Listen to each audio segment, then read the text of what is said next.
আচ্ছা।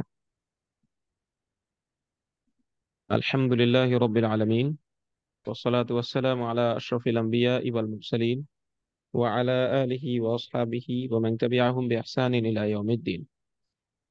আপনারা একবার একটু জানাবেন কয়েকজন মাইক অন করে যে আমার ভয়েস আপনারা পাচ্ছেন কিনা শুনতে, একটু জানাবেন। হুজুর, জি আলহামদুলিল্লাহ আলহামদুলিল্লাহ সব ঠিক আছে, ঠিক আপনারা আছে। স্টার্ট করেন। ঠিক আছে ইনশাআল্লাহ। আচ্ছা, নাহমাদুহু ওয়া নুসাল্লি আলা রাসূলিহিল কারীম, আম্মা বা'দ। 1 বছর ব্যাপী অনলাইন কোরআন তরজমা কোর্সের 12তম ব্যাচের উদ্বোধনী ক্লাসে আপনাদের সকলকে জানাই শুভেচ্ছা ও অভিনন্দন। আপনারা বিভিন্ন গুরুত্বপূর্ণ কাজ ফেলে আজকে আমাদের সাথে এই ক্লাসে জয়েন করেছেন, এই জন্য আপনাদেরকে অন্তরের অন্তঃস্থল থেকে জাযাকুমুল্লাহ খাইরান। আচ্ছা, আজকে আমাদের বিষয়, আহ, আমাদের আলোচ্য বিষয়ের মধ্যে দুটো জিনিস মৌলিকভাবে আলোচনা হবে। প্রথম হচ্ছে যে আমরা এই কোরআন তরজমা কোর্সে আমাদের লক্ষ্য উদ্দেশ্য কি থাকতে হবে সেটা নিয়ে আমরা আলোচনা করব। দ্বিতীয়ত, আমাদের এই লক্ষ্য উদ্দেশ্য অর্জনে আমাদেরকে কি কি করতে হবে সেটা নিয়ে আমরা আলোচনা করবো ইনশাআল্লাহ। তো সকলে প্রস্তুত আছেন আশা করি। আর রেকর্ড হচ্ছে কিনা একটু চেক দেন। আচ্ছা।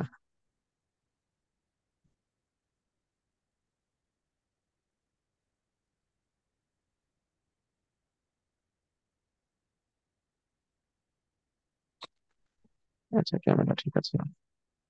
আচ্ছা দেখুন, প্রথম যে বিষয়টা আমি বলতে চাচ্ছি, আমরা যারাই কোরআন তর্জমা কোর্সে আমরা অংশগ্রহণ করেছি, আশা করি আপনারা সবাই তিলাওয়াত বিশুদ্ধভাবে তিলাওয়াত করতে পারেন। যদি না পেরে থাকেন, এটা আপনারা বিভিন্ন উদ্যোগ গ্রহণ করতে পারেন। যেমন আহ, এই বিষয়ে বিভিন্ন অফলাইনেই আমরা শিক্ষার ব্যবস্থাপনা আমাদের আছে, সুযোগ আছে। আবার আহ অনলাইনেও বিভিন্ন ব্যবস্থাপনা আছে, আলহামদুলিল্লাহ আমাদের একাডেমিতেও ব্যবস্থাপনা আছে, আপনারা চাইলে অংশগ্রহণ করতে পারেন সেখানেও। আর দ্বিতীয় বিষয় হচ্ছে, আমাদের কোরআন তর্জমা করার যে আগ্রহটা, এটা বিভিন্নভাবে আমাদের ভিতরে এসেছে। অনেকের এটা আগ্রহ কাজ করেছে যে আমি যেন নামাজের সময় আহ আল্লাহ আল্লাহ আল্লাহ পাকের কালাম যখন ইমামগণ তিলাওয়াত করবেন বা আমি নিজে তিলাওয়াত করব, যেন বুঝতে পারি। এটা অনেকের আগ্রহ কেন্দ্র ছিল। আবার অনেকের আগ্রহের কেন্দ্রবিন্দু এমন ছিল। সবাইকে মিউট করে দেন রাকিব, পার্টিসিপেন্টস এ গিয়ে সবাইকে মিউট করে দেন। ক্লাস কি বের হয়ে গেল? আচ্ছা। তো আরেকটা কেন্দ্র এরকম যে এমনি আমি তিলাওয়াত করি, আমি যেন এটার কালামের অর্থ বুঝি, কিন্তু আমরা অনেকেই সম্ভবত জানি না যে এটা কোরআনে পাকের অনুবাদ বোঝা বা কোরআনে পাকের কোরআন পাক নিয়ে চিন্তা ভাবনা করা, কোরআন পাককে বোঝা, এটা আসলে মানে কোনো আবেগ না। এটা মূলত একটা আপনার আমার উপর একটা ফরজ দায়িত্ব। আবার অনেকে ভাবেন যে এটা কোরআন বোঝা, কোরআনকে নিয়ে চিন্তা ভাবনা করা, এটা বাংলাদেশে বা বিশ্বের যে কোনো প্রান্তে যারা মাদ্রাসায় পড়ে তাদের কাজ এটা। আমরা জাস্ট, তারা পড়বে, তারা শিখবে, তারা আমাদেরকে যতটুকু শোনাবে আমরা এতটুকু শুনেই কবরে চলে যাব। এটা অনেকের এটা অনেকের চিন্তা, স্বাভাবিক চিন্তা একটা। তো আসলে এই চিন্তাটা অনেক বড় ভুল। এই কোরআন বোঝা শুধুমাত্র মাদ্রাসা ব্যাকগ্রাউন্ডে যারা পড়ে, পড়াশোনা করেছে বা করছে, তাদের শুধুমাত্র দায়িত্ব না বা তাদের কর্তব্য না। হ্যাঁ, তাদের উপর শুধু ফরজ না, বরং কোরআনকে বোঝা, কোরআন অনুযায়ী আমল করা। আমরা জানি কোরআন অনুযায়ী আমল করা ফরজ, কিন্তু কোরআনকে যে বুঝতেও হবে আমাদের উপর, এটাও যে জিম্মাদারি, এটা আমরা অনেকেই আসলে জানি না। তো আমি প্রথম যে আলোচনাটা এই ভুল ধারণা খণ্ডনে আমি আলোচনা করতে চাচ্ছি, সেটা হচ্ছে কোরআনে পাকের হক আমাদের উপর কি কি আছে, এটা আমাদের জেনে নিতে হবে প্রথমে। প্রথম কথা হচ্ছে, যদি আমরা হক কোরআনের জানি, তখন আমরা বুঝতে পারবো আসলে এটা আমাদের উপর কত গুরুত্বপূর্ণ একটা দায়িত্ব। কোরআনকে বোঝা এটা শুধু সাধারণ আবেগ নয়, বরং শুরুতে যে দু তিনটে আবেগের কথা বলেছি, শুধু এই আবেগ নয়, বরং কোরআন বোঝা আসলে আমাদের দায়িত্বের অন্তর্ভুক্ত, ফরজ দায়িত্বের অন্তর্ভুক্ত। এটা আমরা উপলব্ধি করতে পারবো যদি আমরা কোরআন বোঝা আমাদের উপর কতটা গুরুত্বপূর্ণ এটা উপলব্ধি করতে পারি। তাহলে ইনশাল্লাহ 1 বছর ব্যাপী এই কোর্সটা আমাদের জন্য মানে যত কঠিন পথই হোক, আমরা ইনশাল্লাহ আশা করি এটা শেষ করতে পারবো। এই আহ, আবেগের জায়গা থেকে যখন দায়িত্বের অনুভূতি তৈরি হবে, তখন ইনশাল্লাহ আমরা আশা করি আহ জয়েন কর আমার এখানে ইয়া নাই, হটস্পট নাই। হুম। আবেগের জায়গা থেকে যখন আমরা দায়িত্বের জায়গায় আসবো, তখন ইনশাআল্লাহ আশা করা যায় যত কঠিনই হোক এই পথটা আমরা আমাদের জন্য পাড়ি দেওয়া সহজ হবে ইনশাআল্লাহ। তো প্রথমে আমরা আমরা জেনে নেই কোরআনের হক আমাদের ওপর কি কি।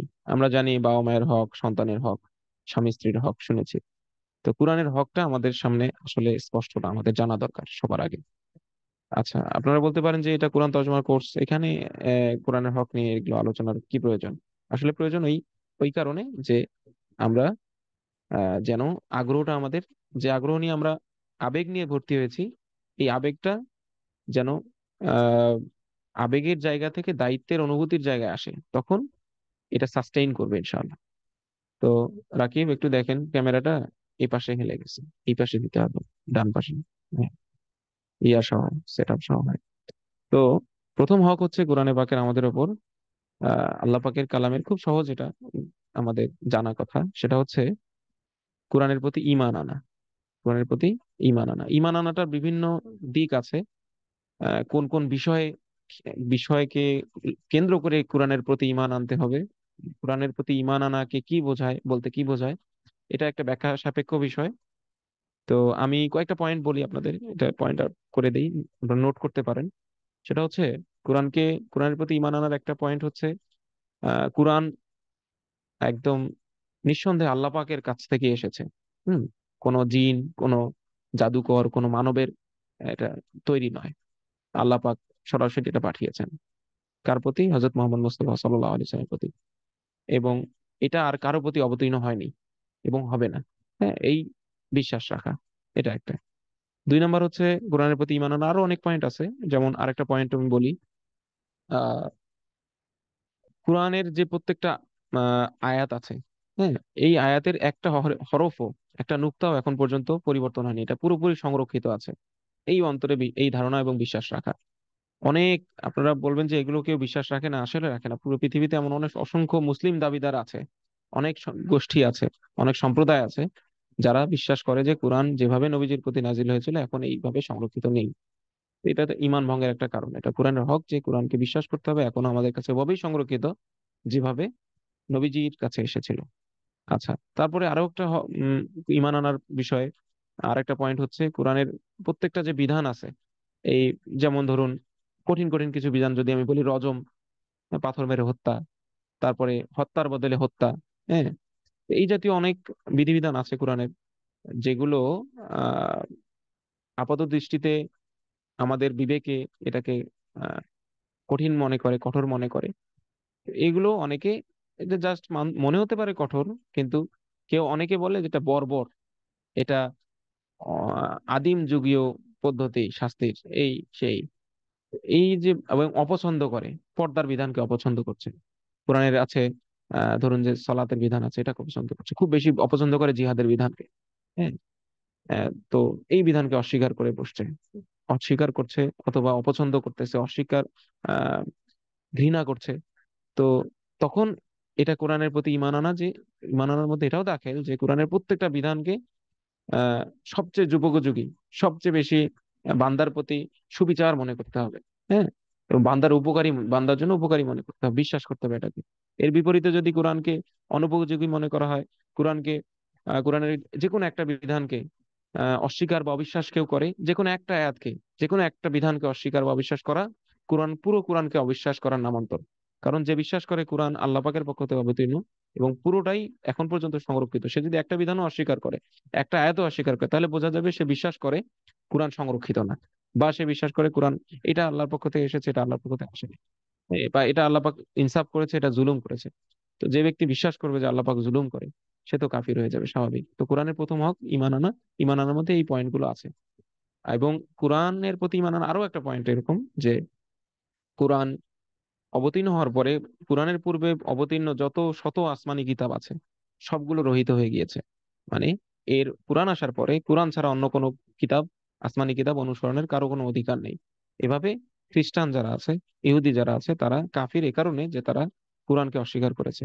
তারা বলেছে আমরা বাইবেল নিয়ে সন্তুষ্ট, আমরা ত্রিপিটক না কি বলেন ওগুলো নিয়ে সন্তুষ্ট, আমরা ওল্ড টেস্টামেন্ট নিয়ে সন্তুষ্ট। হ্যাঁ, তো এটা হলো তাদের ইমান, কোরআন প্রতি না আনার একটা পয়েন্ট। হ্যাঁ, তো কোরআনের প্রতি ইমান আনার এই দিকগুলো আমরা খেয়াল রাখতে পারি।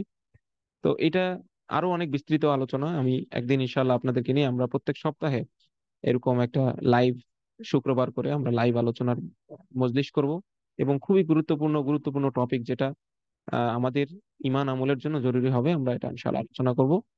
তো আহ, আশা করি আপনাদের খুবই উপকারী হবে এটা। আমরা সাপ্তাহিক অনলাইন তালিম নামে আমাদের একাডেমির শিক্ষার্থীদের জন্যই আমরা এটা আয়োজন করেছি, কারণ করব সামনে। ইতিপূর্বে একটা হয়েছে আমাদের। তো এটা কারণ হচ্ছে আমরা আমাদের কাছে অনেকেই তর্জমা শিখছেন, কেউ তিলাওয়াত শিখছেন, কিন্তু দিনের অন্যান্য বিষয় আমাদের কাছে শিখতে পারছেন না। তো যার কারণে আমরা এটা উদ্যোগ নিয়েছি যে আমাদের কাছে তিলাওয়াত এবং তর্জমা শেখা ব্যক্তিরাও যেন, যারা শিক্ষার্থী তারা যেন দিনের মৌলিক বিষয়গুলো আমাদের কাছে আহ শিখতে পারে। বিশেষ করে মৌলিক বিষয় শেখার বলতে যেগুলো একদম ইমানের সাথে জড়িত সেগুলো যেন আমরা মৌলিক কিছু আপনাদেরকে জানাতে পারি। আর যেগুলো আমল এবং আখলাকের সাথে, উন্নতির সাথে জড়িত, সেগুলো যেন আপনাদেরকে আমরা জানাতে পারি। তো এই জন্য এই আয়োজন হবে ইনশাল্লাহ। আপনারা, আপনাদেরকে এভাবেই লিঙ্ক দেওয়া হবে। যেদিন যে সপ্তাহে আলোচনা হবে তার আগে নোটিশ দেওয়া হবে, আপনারা অবশ্যই জয়েন করবেন তখন। আচ্ছা, এই ক্লাস রেকর্ড হচ্ছে ইনশাল্লাহ। এটা যারা জয়েন করতে পারেননি বা এখন কোনো কারণে থাকতে পারবেন না, তারা ইনশাল্লাহ পরবর্তীতে দেখে নিতে পারবেন। আমি আলোচনা দীর্ঘ করবো না, পরের পয়েন্টগুলো আমি সংক্ষেপে বলে যাচ্ছি। দ্বিতীয় হচ্ছে কোরআনের হক, আমাদের কোরআনের আদব এবং সম্মান রক্ষা করা। ধরুন আমি আপনাদেরকে একটা কথা বলি, যেমন বছর খানেকও হবে না, হ্যাঁ বছর খানেক হবে না, যখন এই আন্দোলন চলছিল, জুলাই বিপ্লব, জুলাই অভ্যুত্থান, হ্যাঁ, তো তখন একটা ভিডিও ভাইরাল হয়েছিল যে আহ, কিছু ছেলে, আহ, যুবক ছেলে, ওরা ভার্সিটির হবে বা কলেজে, আরেকটা কলেজে ভাঙচুর করছে। ভাঙচুর করতে গিয়ে লাইব্রেরিতে ঢুকে পড়েছে, এবং লাইব্রেরিতে তারা অন্যান্য বইপত্র ছুঁড়ে মারছে তো মারছেই, কোরআন একটা হাতে পেয়েছে, ওটা এক ছেলে তার লজ্জাস্থানে এভাবে লাগিয়ে মানে ডান্স দিতেছে, মানে অবজ্ঞা করলো। তো সে সাথে সাথেই বেঈমান হয়ে গেছে, ও নিজেও জানে না, ওর ইমান শেষ।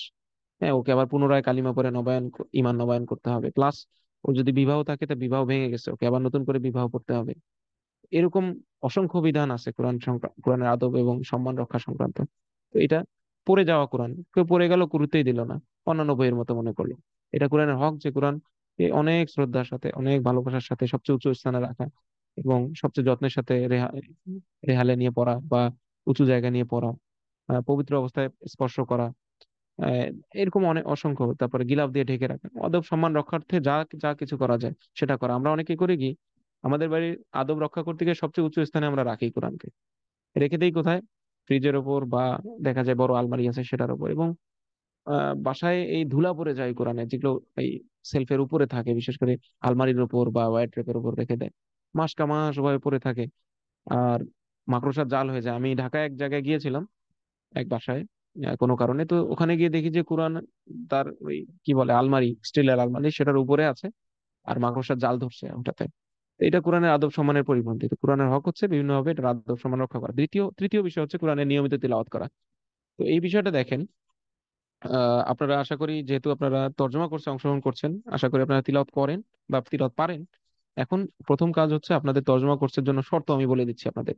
সেটা হচ্ছে আপনাদের নিয়মিত অন্তত আধা পারা তিলাওয়াত চালিয়ে যেতে হবে, 5 পৃষ্ঠার নিচে না। ঠিক আছে? প্রতিদিন সকালে অথবা বিকেলে, রাতে, যখন আপনার সুযোগ হয়। সবচেয়ে ভালো হলো রাতে তিলাওয়াত করা, শেষ রাতে। তারপরে রাতেও উন্নত সময়, বাদ ফজরও খুব ভালো সময়। তো আপনারা এই সময়গুলোতে 5 থেকে 5 পৃষ্ঠা নিম্নে, এর উপরে 10, 15, 20, 1 পারা, 2 পারা, যতটুকু সুযোগ হয় আপনারা পড়বেন। আচ্ছা, তারপরে চতুর্থ যে বিষয়টা, যেটা এখনকার পয়েন্ট, কোরআনের বিশেষ হক, এটা হচ্ছে কোরআন নিয়ে চিন্তা ভাবনা করা। কোরআন নিয়ে চিন্তা ভাবনা করা, কোরআনের চিন্তা ভাবনা করার পরেই, কোরআনকে বোঝার পরে আহ এই অপশনটা আসে। মানে কোরআন নিয়ে চিন্তা ভাবনা আপনি তখন করতে পারবেন যখন আপনি আহ কোরআনের অর্থগুলো বুঝবেন, আয়াতের অর্থ, তখন আপনি এটা নিয়ে ভাবনা করতে পারবেন। হ্যাঁ। আর এরপরে হচ্ছে উপদেশ গ্রহণ করা। হ্যাঁ, চিন্তা ভাবনার পরে যা কিছু আপনি বুঝলেন, এটা এটা এই আলোকে উপদেশ গ্রহণ করা। তো কোরআন যে মানুষের মধ্যে পরিবর্তন ঘটিয়েছিল সাহাবা ইকরামের যুগে, বর্বর জাতিকে সবচেয়ে সভ্য, সবচেয়ে উন্নত, সবচেয়ে সাহসী, মার্জিত জাতি হিসেবে গড়ে তুলেছিল, এই একমাত্র কোরআনই তারা পড়েছিলেন। ঠিক আছে? তখন এত এত আলিমদের বই ছিল না, এত এত হাদিস ছিল না, তারা কোরআন দিয়েই তৈরি হয়েছেন। তো তারা চিন্তা ভাবনা করতেন কোরআনের আয়াত নিয়ে। সাহাবীদের অনেক বয়ান, অসংখ্য বয়ান, অসংখ্য আলোচনা আহ আহ, আছে এই বিষয়ে, যে তারা কি পরিমাণ কোরআনের সাথে সম্পর্ক রাখতেন। তো আমি আপনাদেরকে পরামর্শ দেবো এখানে একটা জরুরি, সেটা হচ্ছে মার্কাজুদ দাওয়া আল ইসলামিয়া নামে একটা প্রতিষ্ঠান আছে, তাদের আহ ইয়া আছে, তাদের এটা কি কি বলে, প্রকাশনী আছে।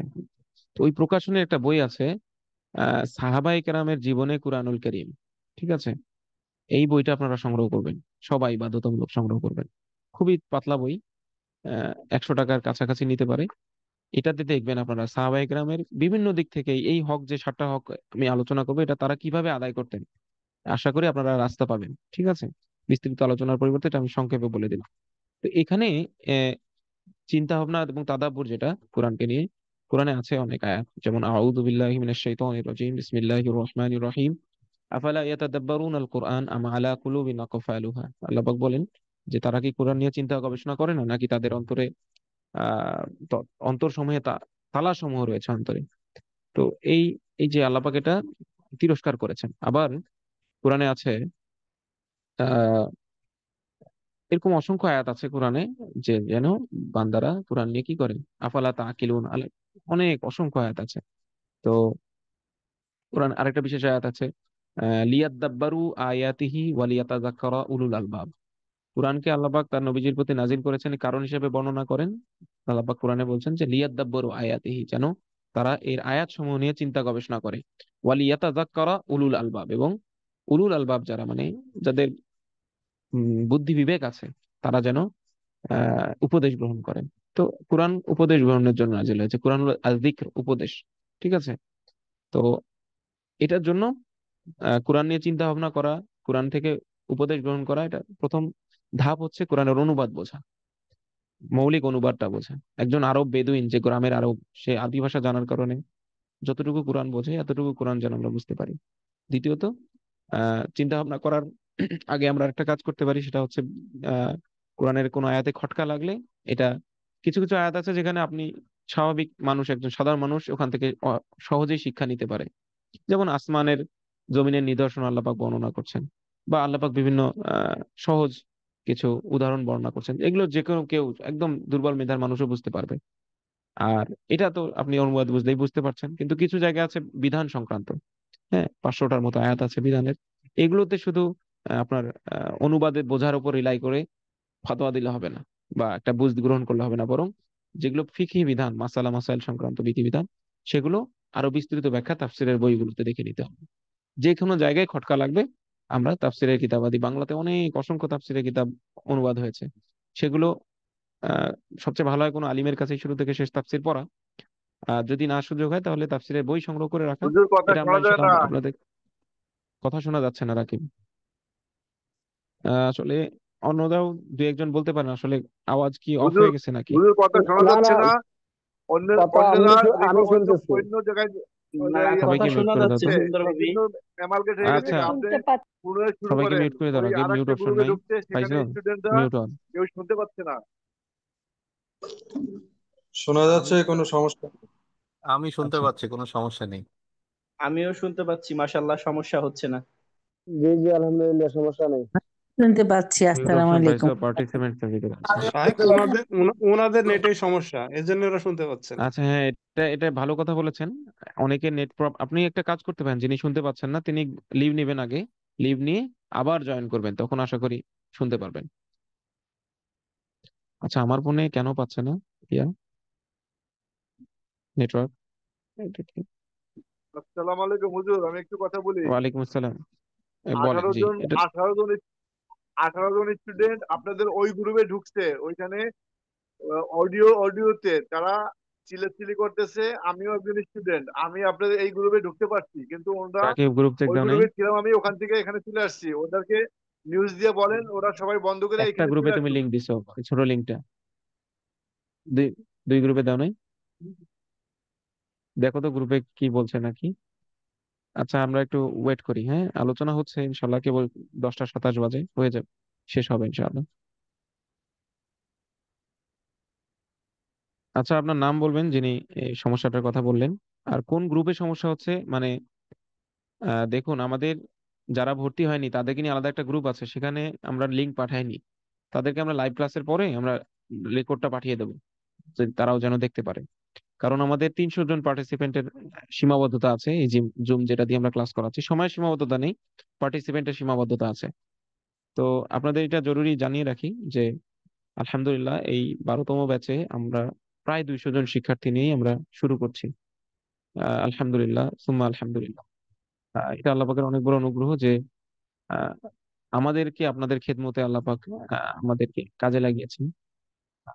আপনাদেরও অনেক বড় কৃতজ্ঞতা আমরা আদায় করি যে আপনারা বিশ্বাস করেছেন আমাদের প্রতি এবং আহ, আমাদের সাথে সঙ্গী হয়েছেন কোরআন পথে বোঝার পথের যাত্রায়। তো আমরা এটা অনেক বেশি আমাদের জন্য উপকারী মনে করি, কারণ আপনারা যখন কোরআন বুঝবেন, কোরআন অনুযায়ী একটা কোরআনের আয়াতও আপনাকে জীবনকে প্রভাবিত করবে, আপনার কাজকে প্রভাবিত করবে। এটা আমাদের জন্য অনেক বড় পাওয়া হবে ইনশাআল্লাহ। ঠিক আছে। আচ্ছা, এখন আমি আমাদের আরেকটা পয়েন্টে চলে যাই। রাকিব, আমার এখানে কোনোভাবেই নেটওয়ার্ক আসতেছে না, এটা কি কারণ? আমাকে কোনোভাবে কি ইয়া করা হয়েছে?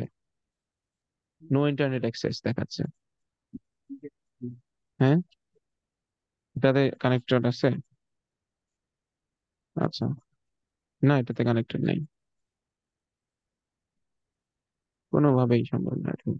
এখানে কোনো কানেকশন নেই।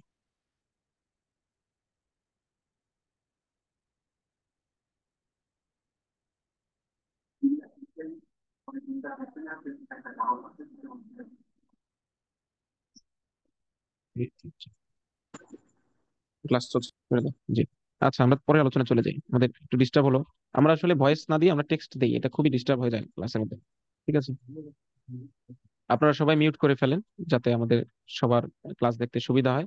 যদি কারো একান্তই প্রবলেম হয় লাইভ ক্লাসে থাকতে, বিশেষ করে কেউ দেখতে পাচ্ছেন না, ভয়েস শুনতে পাচ্ছেন না, সেক্ষেত্রে আপনারা এখন লিভ নিয়ে নিতে পারেন।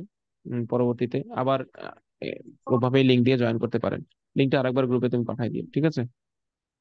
আচ্ছা, তারপরে আমরা কোরআনের কয়টা হক আদায় করলাম, আলোচনা করলাম। 1 নাম্বার কোরআনের প্রতি ঈমান আনা, 2 নাম্বার কোরআনের আদব ও সম্মান রক্ষা করা, 3 নাম্বার কোরআন তিলাওয়াত করা, 4 নাম্বার কোরআন বোঝা এবং কোরআন নিয়ে চিন্তা ভাবনা করা, কোরআনকে কোরআন থেকে উপদেশ গ্রহণ করা। ঠিক আছে, 4টা পয়েন্ট আমরা আলোচনা করলাম। 5 নাম্বার হচ্ছে এই যে আপনি কোরআন বুঝলেন, কোরআনের স্বাভাবিক আলোচনাটা বুঝলেন, এরপরে আপনি কোরআনকে চিন্তা ভাবনা করলেন, এরপরে কোরআন উপদেশ গ্রহণ করলেন। তো উপদেশকে কাজে লাগানো, হ্যাঁ, কোরআন থেকে যে নির্দেশ আপনি পেয়েছেন সেটাকে বাস্তবায়ন করা, এটাকে বলে কোরআনের বিধানের অনুসরণ। হ্যাঁ, সেই বিধানের অনুসরণ অবশ্যই নবীজির হাদিসের ব্যাখ্যার ভিত্তিতে হতে হবে, সাহাবায়ে কেরামের ব্যাখ্যার ভিত্তিতে হতে হবে। সেই উম, আমলটা অবশ্যই আপনি যে অঞ্চলে বসবাস করেন সেই অঞ্চলের আলিম ওলামাদের আহ সর্বসম্মত সিদ্ধান্তের পদ্ধতিতে হতে হবে।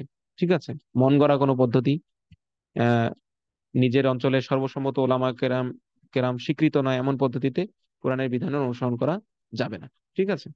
আচ্ছা, এরপরে কোরআনের আহ ষষ্ঠ হক হচ্ছে আমাদের প্রতি কোরআনের, একটু ক্যামেরা যদি আগিয়ে দিতে হয় রাকিব আগায় দিতে পারেন। আচ্ছা, কোরআনের আরেকটা হক হচ্ছে কোরআনের আহ তালিম করা, শিক্ষা করা, মানে নিজে শেখা কোরআনকে, মানে যেটা বললাম, এটা তো আপনি চিন্তা ভাবনা করলেন, উপদেশ গ্রহণ করলেন, যতটুকু উপদেশ পেয়েছেন আপনি অতটুকু আমল করলেন। এখন কথা হচ্ছে অনেক কিছু তো আপনি এক এক বসাতেই বুঝবেন না, সেক্ষেত্রে কি শিক্ষার ধারা চালিয়ে যাওয়া, এটাকে আমরা বলবো তালিম গ্রহণ, শিক্ষা গ্রহণ।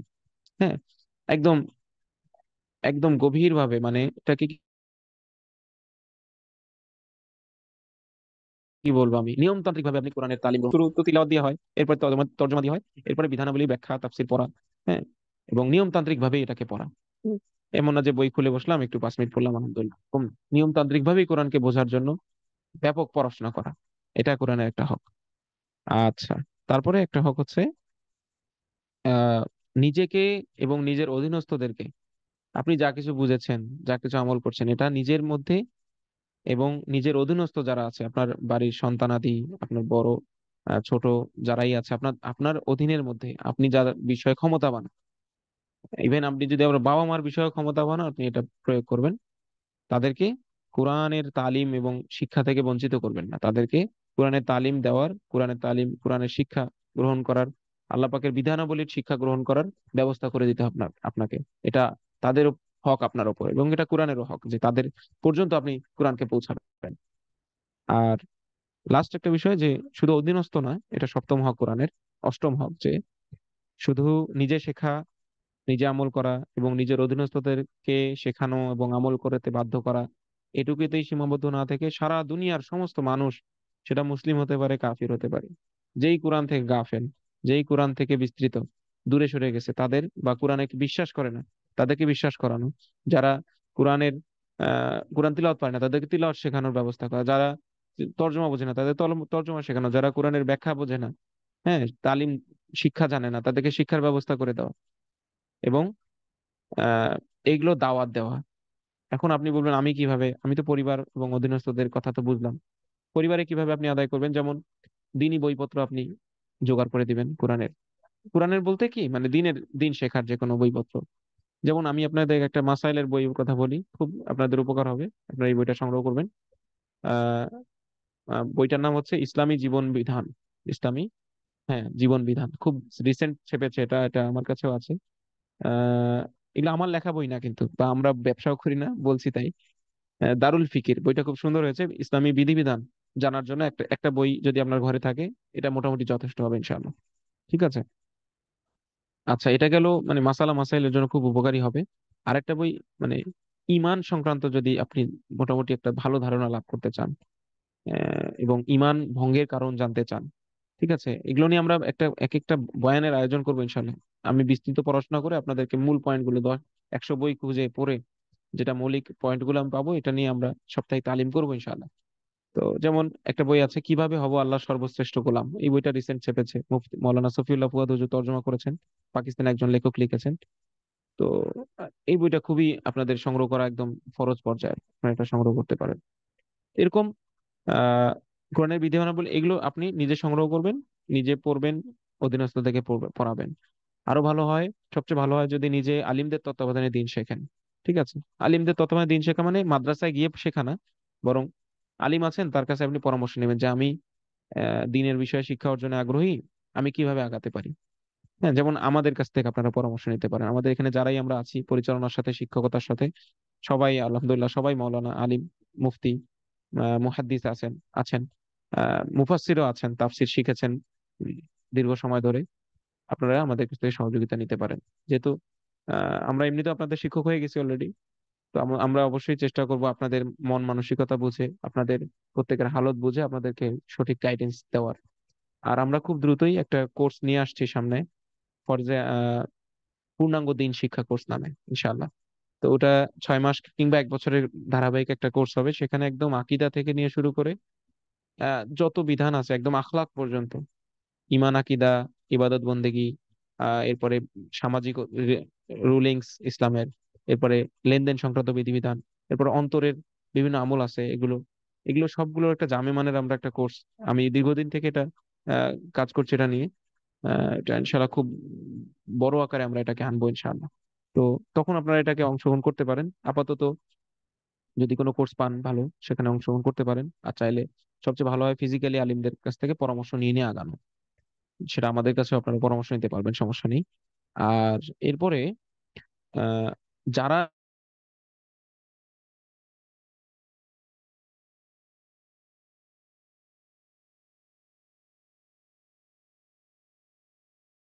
কোরআনের এই তালিম বা এর যে কাজগুলো আছে, শিক্ষা সংক্রান্ত, মানুষকে পৌঁছানো সংক্রান্ত, এগুলো কার্যক্রম যে অর্গানাইজেশন করছে, যে প্রতিষ্ঠান করছে, যে ব্যক্তি করছে, তাদেরকে সর্বাত্মক সহযোগিতার চেষ্টা করা।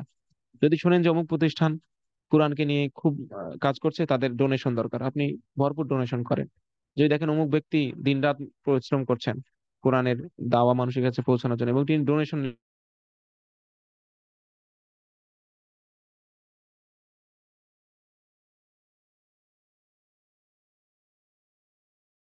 নিচ্ছেন কোনো একটা প্রজেক্ট করে করে, আপনি প্রতিষ্ঠান করে দেন। আপনাদের ঢাকায়, বাংলাদেশের বিভিন্ন জায়গায় আপনারা অনেকেই আছেন যাদের আহ বিশাল সংখ্যক আল্লাহ পাক সম্পত্তি দিয়েছেন, আপনারা আপনাদের সম্পদকে কোরআনের কাজে লাগিয়ে দেন। এরকম আর কি, হ্যাঁ, কোরআনের খেদমতে লাগান, দিনের খেদমতে লাগান। ইন তানসুরুল্লাহ ইয়ানসুরকুম, যদি তোমরা আল্লাহকে সাহায্য করো তাহলে আল্লাহ পাক তোমাদেরকে সহযোগিতা করবে। এটার অর্থ কি? যদি তোমরা আল্লাহ দিনকে সাহায্য করো তাহলে আল্লাহ পাক তোমাদেরকে সহযোগিতা করবে। এটার অনেক ব্যাখ্যা আছে। একটা ব্যাখ্যা হচ্ছে আল্লাহ পাকের দিন হেফাজতের জন্য, দিন প্রচার প্রসারের জন্য যত পদ্ধতি আছে সবগুলোতে যে কোনো ভাবে ব্যয় করা, যে কোনো ভাবে নিজের শারীরিকভাবে সক্ষমতা থাকলে শরিক হওয়া, এটা আহ আমাদের উপর একটা বড় জিম্মাদারি। তো এই যে কোরআন এর হক সংক্রান্ত যে আলোচনা করলাম আমরা, এখান থেকে আমরা যেটা বুঝতে পারছি যে আমরা কোরআন তো আমাদের তর্জমা কেন বুঝতে হবে, এই পয়েন্টগুলোর মাধ্যমে আমরা একটা জিনিস জানতে পারলাম যে কোরআন নিয়ে চিন্তা ভাবনা করা এটাকে তাদাব্বুর বলে। কোরআন থেকে উপদেশ গ্রহণ করা এটাকে তাজাক্কুর বলে, তাজাক্কুর। এবং কোরআনকে কোরআনের বিধানাবলী অনুসরণ করা, হুম, ইত্তেবা বলে এটাকে। এইগুলোর জন্য আপনার আগে তর্জমা জানতে হবে, প্রথমে তো তিলাওয়াত, এরপরে তর্জমা জানতে হবে, কোরআনের তর্জমা বুঝতে হবে। ঠিক আছে?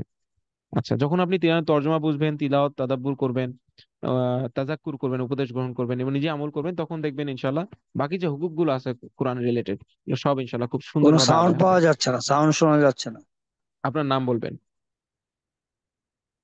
আপনার নাম একটু জানাবেন। যিনি বললেন সাউন্ড পাওয়া যাচ্ছে না, মানে নাম জানালে ভালো হবে, কি আমরা দেখবো আপনার সেটিংস সংক্রান্ত কোনো অপশন সমস্যা আছে কিনা। ঠিক আছে? মানে এমনি ওই জন্য নাম জিজ্ঞেস করিনি যে ছাত্ররা কিন্তু অনলাইন ক্লাসে ঢুকছে, তারা ভিডিও পাচ্ছে না আপনাকে স্যার। পাকড়াও করা হবে। ঠিক আছে, ভয় পাওয়ার কোনো কারণ নেই। বোধ করি ছাত্রদেরকে, আপনারা যারা ভর্তি হয়েছেন, ভর্তি সংক্রান্ত বিষয়ে আমরা সর্বোচ্চ সহযোগিতা করেছি। আমি তো দিনরাত না ঘুমিয়ে না খেয়ে আপনাদের এই ভর্তি সংক্রান্ত বিষয়ে আমি নিজেই উপস্থিত থেকেছি আর কি। আমার পরিচয় আমি শেষে ইনশাল্লাহ বলবো আপনাদেরকে, সমস্যা নেই। আপাতত আমার আমাকে আমার আলোচনাটুকু শুনেন। বক্তার পরিচয় হচ্ছে, বক্তার আলোচনাটা আপাতত মনে হয় ভালো হবে। আমি প্রথম পরিচয়, সহজ পরিচয় দিই, আমি একাডেমি পরিচালক এবং কোরআন তর্জমা কোর্সে আপনারা যে পিডিএফ পড়বেন, এটা আমি নিজে লিখেছি। আমার লেখা পিডিএফ আপনারা পড়বেন এবং প্রথম থেকে আমি নিজেই ক্লাস করিয়েছি, এখন আর ওই সুযোগটা হয় না। তো অনেকগুলো গ্রুপ হয়েছে আমাদের, অনেকগুলো ব্যাচ হয়, অনেক শিক্ষার্থী হয়, আমারও বিভিন্ন কোর্স নিয়ে কাজের ফিকির আছে। এবং আমি নিজেও দীর্ঘ সময় পড়াশোনার চেষ্টা করি এবং আমি বাইরের দেশে সফর করব, দোয়া করবেন সবাই। আহ বাইরের দেশে সফরে যাব পড়াশোনা রিলেটেড কাজেই। একাডেমি চলতে থাকবে, আমি নিগরানি করতে থাকবো, কিন্তু কাজগুলো মানে আমি পড়াশোনাও করবো আর কি, উচ্চতর আরো পড়াশোনার ফিকির আছে আর কি। তো যাই হোক, এতটুকুই। আর আমার নাম মাওলানা মুহাম্মদ সাদমান। এতটুকু জানলেই যথেষ্ট মনে করছি আমি। আচ্ছা, তারপরে আমরা কেন আমরা তাহলে কেন কোরআন তর্জমা পড়বো? কোরআনের হক আদায় করার জন্য আমরা কোরআন তর্জমা শিখবো। দেখুন, তাহলে কোরআন তর্জমা আপনি আবেগের কারণে শিখবেন না, যে শিখতে হবে, ভালো লাগবে, নামাজে সুন্দর মজা পাবো, তিলাওয়াত করছি আমি, হারায় যাব কোরআনের আয়াতের মধ্যে। এটা না, এটা তো সুন্দর, এটা খুব সুন্দর চিন্তা, কিন্তু এটা আবেগের চিন্তা। আর দায়িত্বশীলতার চিন্তা হলো কোরআনের হক হলো আমি কোরআনকে বুঝতে হবে। তো হক আদায় করতে হলে ধরুন আপনি আপনার স্ত্রী সন্তানের হক আদায় করবেন। হক কি? তাদের খোরপোশ দেওয়া, মানে তাদের কি বলে এটাকে, চাহিদাগুলো পূরণ করা। তো এই জন্য আপনাকে কি করতে হয়? উপার্জন করতে হয়। তো উপার্জনের জন্য আপনি সকালে বেরিয়ে পড়েন, রাত 9টার সময় আসেন বাড়ি ফিরে, সকাল 8টার সময় বের হন, রাত 8টার সময় আসেন, বা সকাল 10টায় বের হন, 10টায় ব্যাক করেন। তো এই যে আপনি এটা কেন করছেন? আপনার স্ত্রী সন্তানের হক আদায় করার জন্য, আপনার শরীরের প্রয়োজন পূরণ করার জন্য। তো এটা কেন আপনি করছেন? আপনি যেটা গুরুত্ব বুঝতে পেরেছেন যে আমার স্ত্রী সন্তানের হক আমাকে আদায় করতে হবে, তাদেরকে ভালো রাখতে হবে, আমার বাবা মাকে ভালো রাখতে হবে। তো এই যে পয়েন্ট হেডফোনটা গুলো, আনো তো, হেডফোনটা তো হেডফোনটা নিয়ে আসো। এখন আহ, এখানে না, এখানে না, আচ্ছা, এতক্ষণ ওইখানে শোনা তোমার যাওয়ার কথা না সাইড তো। টেবিলে, বক্সের সাকিব, ভিতরে। আল্লাহ আকবার। এখন আমার আওয়াজ কেমন লাগছে একটু বলেন তো। আওয়াজ আচ্ছা, শোনা যায় না, ভালোই লাগার কথা। কিছুই আচ্ছা, শুনতে আপনি পাই না। ক্লিয়ার। সবাই শুনতে পাচ্ছে, আপনার একটু ওস্তাদ সমস্যাই হচ্ছে মনে হয় ক্লিয়ার আমার শোনা যতটুকু। যাচ্ছে। কিছুই শোনা যাচ্ছে জি, না। শুনতে পাচ্ছি ক্লিয়ার, শুনতে আচ্ছা, পাচ্ছি। ওনার সমস্যাই আসলে মনে হয় আমার। ওনাকে কি করা যায় ওনার ক্ষেত্রে? আপনি একটা ইয়ারফোন নেন, এটাই ভালো হবে ওনার মনে হয়, আর আপনার মাইক্রোফোনের ফোনের সাউন্ড সমস্যা, বাড়িয়ে দেন। ওনার হ্যাঁ, হ্যাঁ, মাইক্রোফোনের সমস্যা, ওনার ফোনের। উনি ওটা নিজেরটা ঠিক করুক, টেস্ট লাগাই ওইটা দিছো প্রবলেম আমার, হয়, একটা মাঝে কাজ করে মাঝে একটু হয়। ক্লিয়ার সুন্দর জি, করে জি, দিবা না? কতক্ষণে খুলবো আমি? জি, জি। রাকিব, সবাইকে মিউট করে দেন, সবাইকে মিউট করে দেন। আচ্ছা, তো আমাদের প্রথম দায়িত্বশীলতা কোরআনের হক, এটা এই জন্য আমরা কোরআন তর্জমা শিখবো। ঠিক আছে, আপনারা পণ করেন, যেহেতু কোরআনের হক কোরআন তর্জমা বোঝা, কোরআনকে বোঝা, চিন্তা ভাবনা করা, উপদেশ গ্রহণ করা, এটা শর্ত হচ্ছে কোরআন বুঝতে, তর্জমা বুঝতে হবে। আহ এই জন্য আমরা কোরআন তর্জমার কোর্সে যে ঢুকেছি, এটা আমরা শেষ করে তারপর বের হবো ইনশাআল্লাহ। 1 বছর অনেক কষ্ট হবে, আপনারা শুধু কল্পনা করবেন। আমি একটা পয়েন্ট বলি, খুবই শয়তান ধোঁকা দিবে আপনাদেরকে, যেন মানে ভাল লাগবে না, বিরক্ত লাগবে প্রথমে, খুব মজা লাগবে। যখন একটু কঠিন হওয়া শুরু হবে, বা দেখবেন যে অন্য অন্য কাজের ঝামেলা আসছে অনেক, আপনি ব্যস্ত হয়ে পড়ছেন, তখন বসতে মন চাবে না। অনেকে তো অনেক বয়স হয়েছে, পড়াশোনা বাদ দিয়েছেন, দীর্ঘ সময় হয়, তখন শব্দ তো মুখস্থ করতে হয় বাচ্চা মানুষের মতো, তখন দেখবেন বিরক্ত লাগবে, শয়তান এসে খুব আপনাকে কান পড়া দিবে যে আর এই বুড়া বয়সে, আর এই এই শেষ বয়সে এগুলো কি দরকার, যতটুকু আমল করো অতটুকু হলেই জান্নাত পাবা। হ্যাঁ, এত ঝামেলা নেওয়ার দরকার, তুমি কি আলেম হয়েছো নাকি যে তোমাকে এত বুঝতে হবে? তুমি কি মানুষ বয়ান করি বেড়াবা নাকি? এই যে কত শত হাজার বড়ি কথা আপনাকে শেখাবে শয়তান। তো শয়তানকে আপনি প্রবোধ দিবেন কিভাবে? যে বাবা আমি যখন খুব অপ্রয়োজনীয় কিছু পড়াশোনা আছে মানুষের জীবনে করে মানুষ, যেমন ধরুন আপনি ব্যবসা করছেন এখন, কিন্তু আপনি অনার্স শেষ করেছেন কিসের উপর? ইংলিশে, কিন্তু আপনি করেন ব্যবসা। তো ইংলিশে অনার্স করাটা আপনার ইন্টার পর্যন্ত, বিজনেস করার জন্য ধরেন আপনার ইন্টার পর্যন্ত জ্ঞান, ইংলিশের জ্ঞানই যথেষ্ট হতো। এখন আপনি অনার্স মাস্টার্স করে ফেলছেন ইংলিশে। বাকি পানিটা দেন তো, পানিটা, নাহলে গ্লাস, হ্যাঁ এটা নিন। তো এই পড়াশোনাটা কিন্তু 4 থেকে 6 বছর আপনি করেছেন, দেন আমাকে ওটা থেকেই দেন, লাগবে না। তো 4 থেকে 6 বছর করেছেন, এটা কিন্তু বলা যায় হয়তো কি, হয়তো কি হয়েছে। তখন শয়তান বলে না যে এটা ছেড়ে দাও, তুমি একটু আল্লাহ বিল্লাহ করো, তুমি একটু, আমি একটু পানি খেয়ে নিই।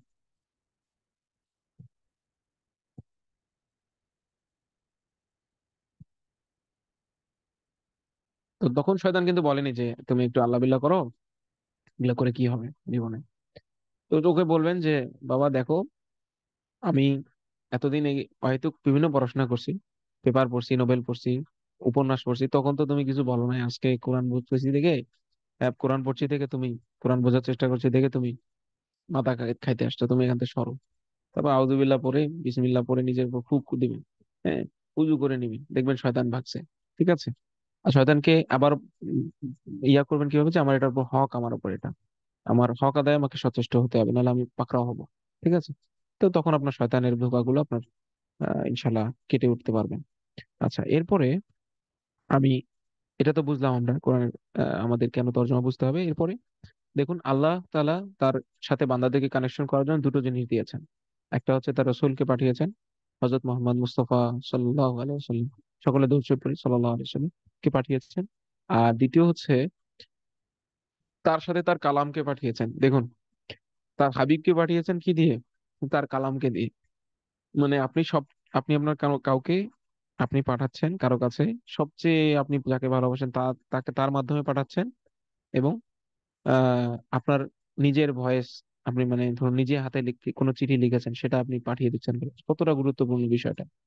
সে যদি অগ্রাহ্য করে যার কাছে আপনি পাঠিয়েছেন, তো তাকে আপনি কতটা গুরুত্ব দিলেন, যে আপনি সবচেয়ে বেশি যাকে পছন্দ করেন, সবচেয়ে যাকে আপনি সম্মান করেন, ভালোবাসেন, তাকে আপনি পাঠালেন ওই ভাইয়ের কাছে, ধরেন আপনার কোনো বন্ধুর কাছে। আর আপনার নিজের হাতের লেখা চিঠি, যেটা আপনি এখন কম্পিউটার টাইপ করেন, সে আপনি কষ্ট করে হাতে লিখেছেন, তো পাঠিয়েছেন দূর থেকে, ধরুন আপনি আমেরিকায় পাঠিয়েছেন একজন, ধরে নিন, কতটা গুরুত্ব দিয়েছেন আপনি। সেই জায়গায় আপনার ওই বন্ধু যদি বলে যে আমি চাকরি বাকরি করতেছি, ব্যস্ত আছি, 6 মাস 1 বছর আপনার চিঠি রেখেই দিন, চিঠি দেখলো না, আপনার যিনি দেখা করতে গেছে ওনাকে বললো ভাই এখন টাইম নেই, তুমি পরে আসো, এভাবে মরেই গেল সে। এটা এভাবে চিন্তা করেন যে এটা কত বড় একটা ঘৃণ্য কাজ সে করলো, যে এত মহব্বত করে সে কাউকে কেউ আপনার কাছে কাউকে পাঠালো, এবং তার বার্তা দিয়ে পাঠালো, আপনি তার সাথে দেখাই করলেন না, আপনি তার কথাই শুনলেন না, আপনি চিঠিটা ধরেও দেখলেন না, বোঝারও চেষ্টা করলেন না। এটা কত বড় নেমো খারামি হবে আপনার এই বন্ধুর সাথে। তো ওই বন্ধু যদি আবার এমন হয় যে আমেরিকাতে সে যে ঢাকায় একটা বিশাল বড় বিজনেস করতে আপনাকে সহযোগিতা করছে, আপনাকে দুনিয়াতে সেটেল হতে সহযোগিতা করছে, আমরা আল্লাহ তাআলা যদি নিয়ামতের এভাবে কল্পনা করি, যে এটা কত গুরুত্বপূর্ণ আমাদের জন্য, যে তার চিঠিটা, মাইক্রোফোন সবার অফ করে দেন তো, রাকিব, রাকিব, মাইক্রোফোন সবার অফ করে দেন, মাইক্রোফোন অন আছে। এটা আমাদেরকে মাথায় রাখতে হবে যে এটা আল্লাহ পাকের সাথে বেয়াদবি, যে বা আল্লাহ পাকের প্রতি আমাদের একটা বিতৃষ্ণা ভাব, যে আমরা কোরআনকে বোঝার চেষ্টা করছি না। আচ্ছা, আর একটা পয়েন্ট, এটা আমাদের, তো আমরা গুরুত্ব বোঝাবো যে আল্লাহ পাকের কালাম এসেছে, তার রসুলের মাধ্যমে, সবচেয়ে প্রিয় সবচেয়ে শ্রেষ্ঠ মানুষের মাধ্যমে আমাদের কাছে পৌঁছেছে। এবং কত কষ্ট হয়েছে আপনি চিন্তা করেন, এই কোরআনকে আমাদের পর্যন্ত পৌঁছানোর জন্য কত শত হাজার আলিমদের দিন রাতের পরিশ্রম গেছে, সাহাবায়ে কেরামের দিন রাতের পরিশ্রম গেছে কোরআনকে হেফাজতের সংকলনের জন্য, ব্যাখ্যা বিশ্লেষণ করার জন্য। মানুষ তো জীবন দিয়ে কোরআনকে হেফাজত করেছে। হ্যাঁ। তো মুসলিম উম্মাহর উপর অনেক বড় বড় ট্র্যাজেডি এসেছিল, এবং এই সময় মুসলিমদের সমস্ত বইপত্র পুড়িয়ে ফেলা হয়েছে বিভিন্ন ভাবে, এলমকে ধ্বংস করা হয়েছে। তারপরও হাজার হাজার লক্ষ লক্ষ মানুষ এটাকে, আমাদের পূর্ববর্তী মুসলিম, আমাদের উম্মার অনেক বড় বড় ব্যক্তিরা আমাদের উপরে এহসান করে এগুলো সংরক্ষণ করেছেন। তো আমরা যদি এটা গুরুত্ব না বুঝি, এটা কিছু করার নেই। আচ্ছা, আরেকটা বিষয়, সাহাবায়ে কেরাম আসলে পরিবর্তন হয়েছেন কোরআনের মাধ্যমে এবং নবীজির সোহবতে। তো আমরাও এভাবে পরিবর্তন হব, একজন শিক্ষক যিনি আমাদেরকে শেখাবেন কোরআন, এবং কোরআন শিখবো। এই দুটোর মাধ্যমে আমরাও ইনশাল্লাহ পরিবর্তন হতে পারবো। এই জন্য আপনাদের সন্তানাদি, আপনাদের বন্ধু বান্ধব, আত্মীয় স্বজন প্রতি যারাই পরিচিত আছে, তাদেরকে কোরআন তিলাওয়াত শেখার বিষয়ে উদ্বুদ্ধ করবেন, তাদেরকে কোরআন তর্জমা বোঝার বিষয়ে উদ্বুদ্ধ করবেন, কোরআনের তাফসীর শেখার বিষয়ে উদ্বুদ্ধ করবেন, এবং কোরআন রিলেটেড এই মানে ইসলামের ইলম রিলেটেড যাবতীয় জ্ঞান অর্জনের বিষয়ে তাদেরকে আপনারা উদ্বুদ্ধ করবেন, নিজেও এগুলো অর্জনের সাথে লেগে থাকবেন। আচ্ছা, আচ্ছা, এখন আরেকটা পয়েন্ট বলবো আমাদের। আহ আমাদের এখন লাস্ট যেটা পয়েন্ট, যে মাহমুদুল হাসান দেওবন্দি রাহিমাহুল্লাহ, আমাদের এই উপমহাদেশের সর্বশ্রেষ্ঠ একজন আলিমে দ্বীন, যিনি ইংরেজদের বিরুদ্ধে ইংরেজ খেদা আন্দোলনের অন্যতম পথিকৃৎ ছিলেন, এবং উনাকে ইংরেজরা বন্দিও করেছিল। ওনার আন্দোলন একটা আছে রেশমি রুমাল আন্দোলন। তো উনি ইংরেজদের দ্বারা বন্দী হওয়ার পরে মাল্টায় যখন ওনার প্লেগ রোগ ছড়িয়ে পড়ে, তখন ইংরেজরা ভয় পায় যে প্লেগ রোগে যদি মারা যায় এই ব্যক্তি, ধরুন এখন বাংলাদেশের প্রসিদ্ধ কোনো ব্যক্তির কথা চিন্তা করুন, সবচেয়ে প্রসিদ্ধ, তাকে যদি সরকার মেরে ফেলে কেমন উত্তাল হবে দেশ, সেরকম উনি ছিলেন। তো ইংরেজরা পরে প্লেগ রোগের ওনার আক্রান্ত হয়ে ইন্তেকাল করলে তো জনগণ ভাববে যে ইংরেজরাই মারছে, তখন ওনারা ছেড়ে দেয় ওনাকে। ছেড়ে দিয়ে উনি যখন আসেন প্রথম হিন্দুস্তানে ব্যাক করেন, তখন উনি যে জনসভায় আলোচনা দেন, সেখানে উনি বলেন যে আমি দীর্ঘ কারাজীবনে কয় বছর, 4.5 বছর সম্ভবত, কি 4.5 মাস, আমার এক্সাক্ট খেয়াল আসছে না। এই দীর্ঘ কারাজীবনে আমি একটা বিষয় চিন্তা করেছি, আজকে মুসলিমদের অধঃপতন কেন। বিশ্বের দেশে দেশে, বিশ্বের বিভিন্ন প্রান্তে, দেশে দেশে বলবো না, বিভিন্ন প্রান্তে ইসলাম, এই দেশ আলাদা আলাদা মুসলিমদের প্রত্যেকটা এক কাঁটাতারের বেড়া, এটা ইসলাম বিশ্বাস করে না, ইসলাম এটাকে মানে না।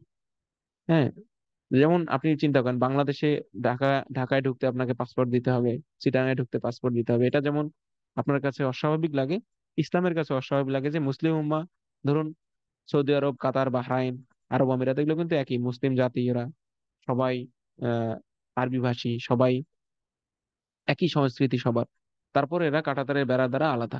এটা ইসলাম কি করে না, সমর্থন করে না। এটা এটা কাফির মুশরিকদের, এটা ইহুদিদের বড় একটা নীল নকশা পুরো মুসলিম বিশ্বকে ঘিরে। দলের বিভিন্ন অংশে অংশে আমাদেরকে ভাগ করে দিয়েছে তারা, যাতে আমরা কখনোই শক্তি অর্জন করতে না পারি। হ্যাঁ, এবং তারা নিজেদের সবচেয়ে অনুগত পুতুল সরকার বিশ্বের বিভিন্ন দেশে দেশে বিভিন্ন এই গণতান্ত্রিক পদ্ধতিতে বসিয়ে দিয়েছে, দিয়ে আমাদেরকে শোষণের রাস্তা খুলে দিয়েছে। হ্যাঁ, আমরা এখন নিজেরাই নিজের জীবন নিয়ে এখন আহ, আমরা মানে এখনো কি বলবো এটাকে, আতঙ্কে আছি।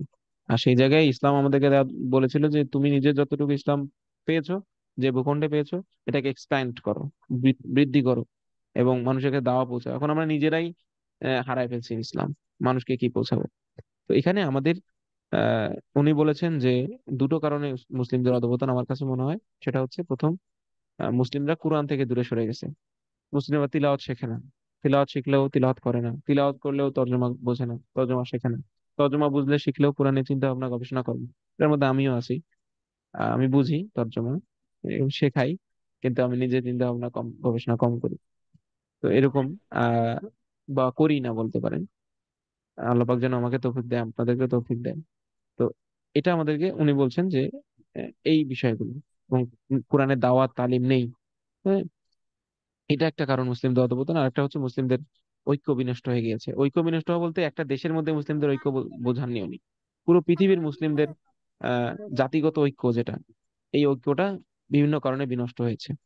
হ্যাঁ, তো এটার মধ্যে কোরআনকে ছেড়ে দেওয়া একটা বড় কারণ হচ্ছে এই। তো কোরআনকে ছেড়ে দেওয়ার কারণেই মুসলিমরা ঐক্যবদ্ধ থাকতে পারেনি, কারণ কোরআন যদি বুঝতো, কুফার মুশরিকিনদের সমস্ত চক্রান্ত তারা ধরে ফেলতে পারতো, তখন তারা প্রতিরোধ গড়ে তুলতে পারতো।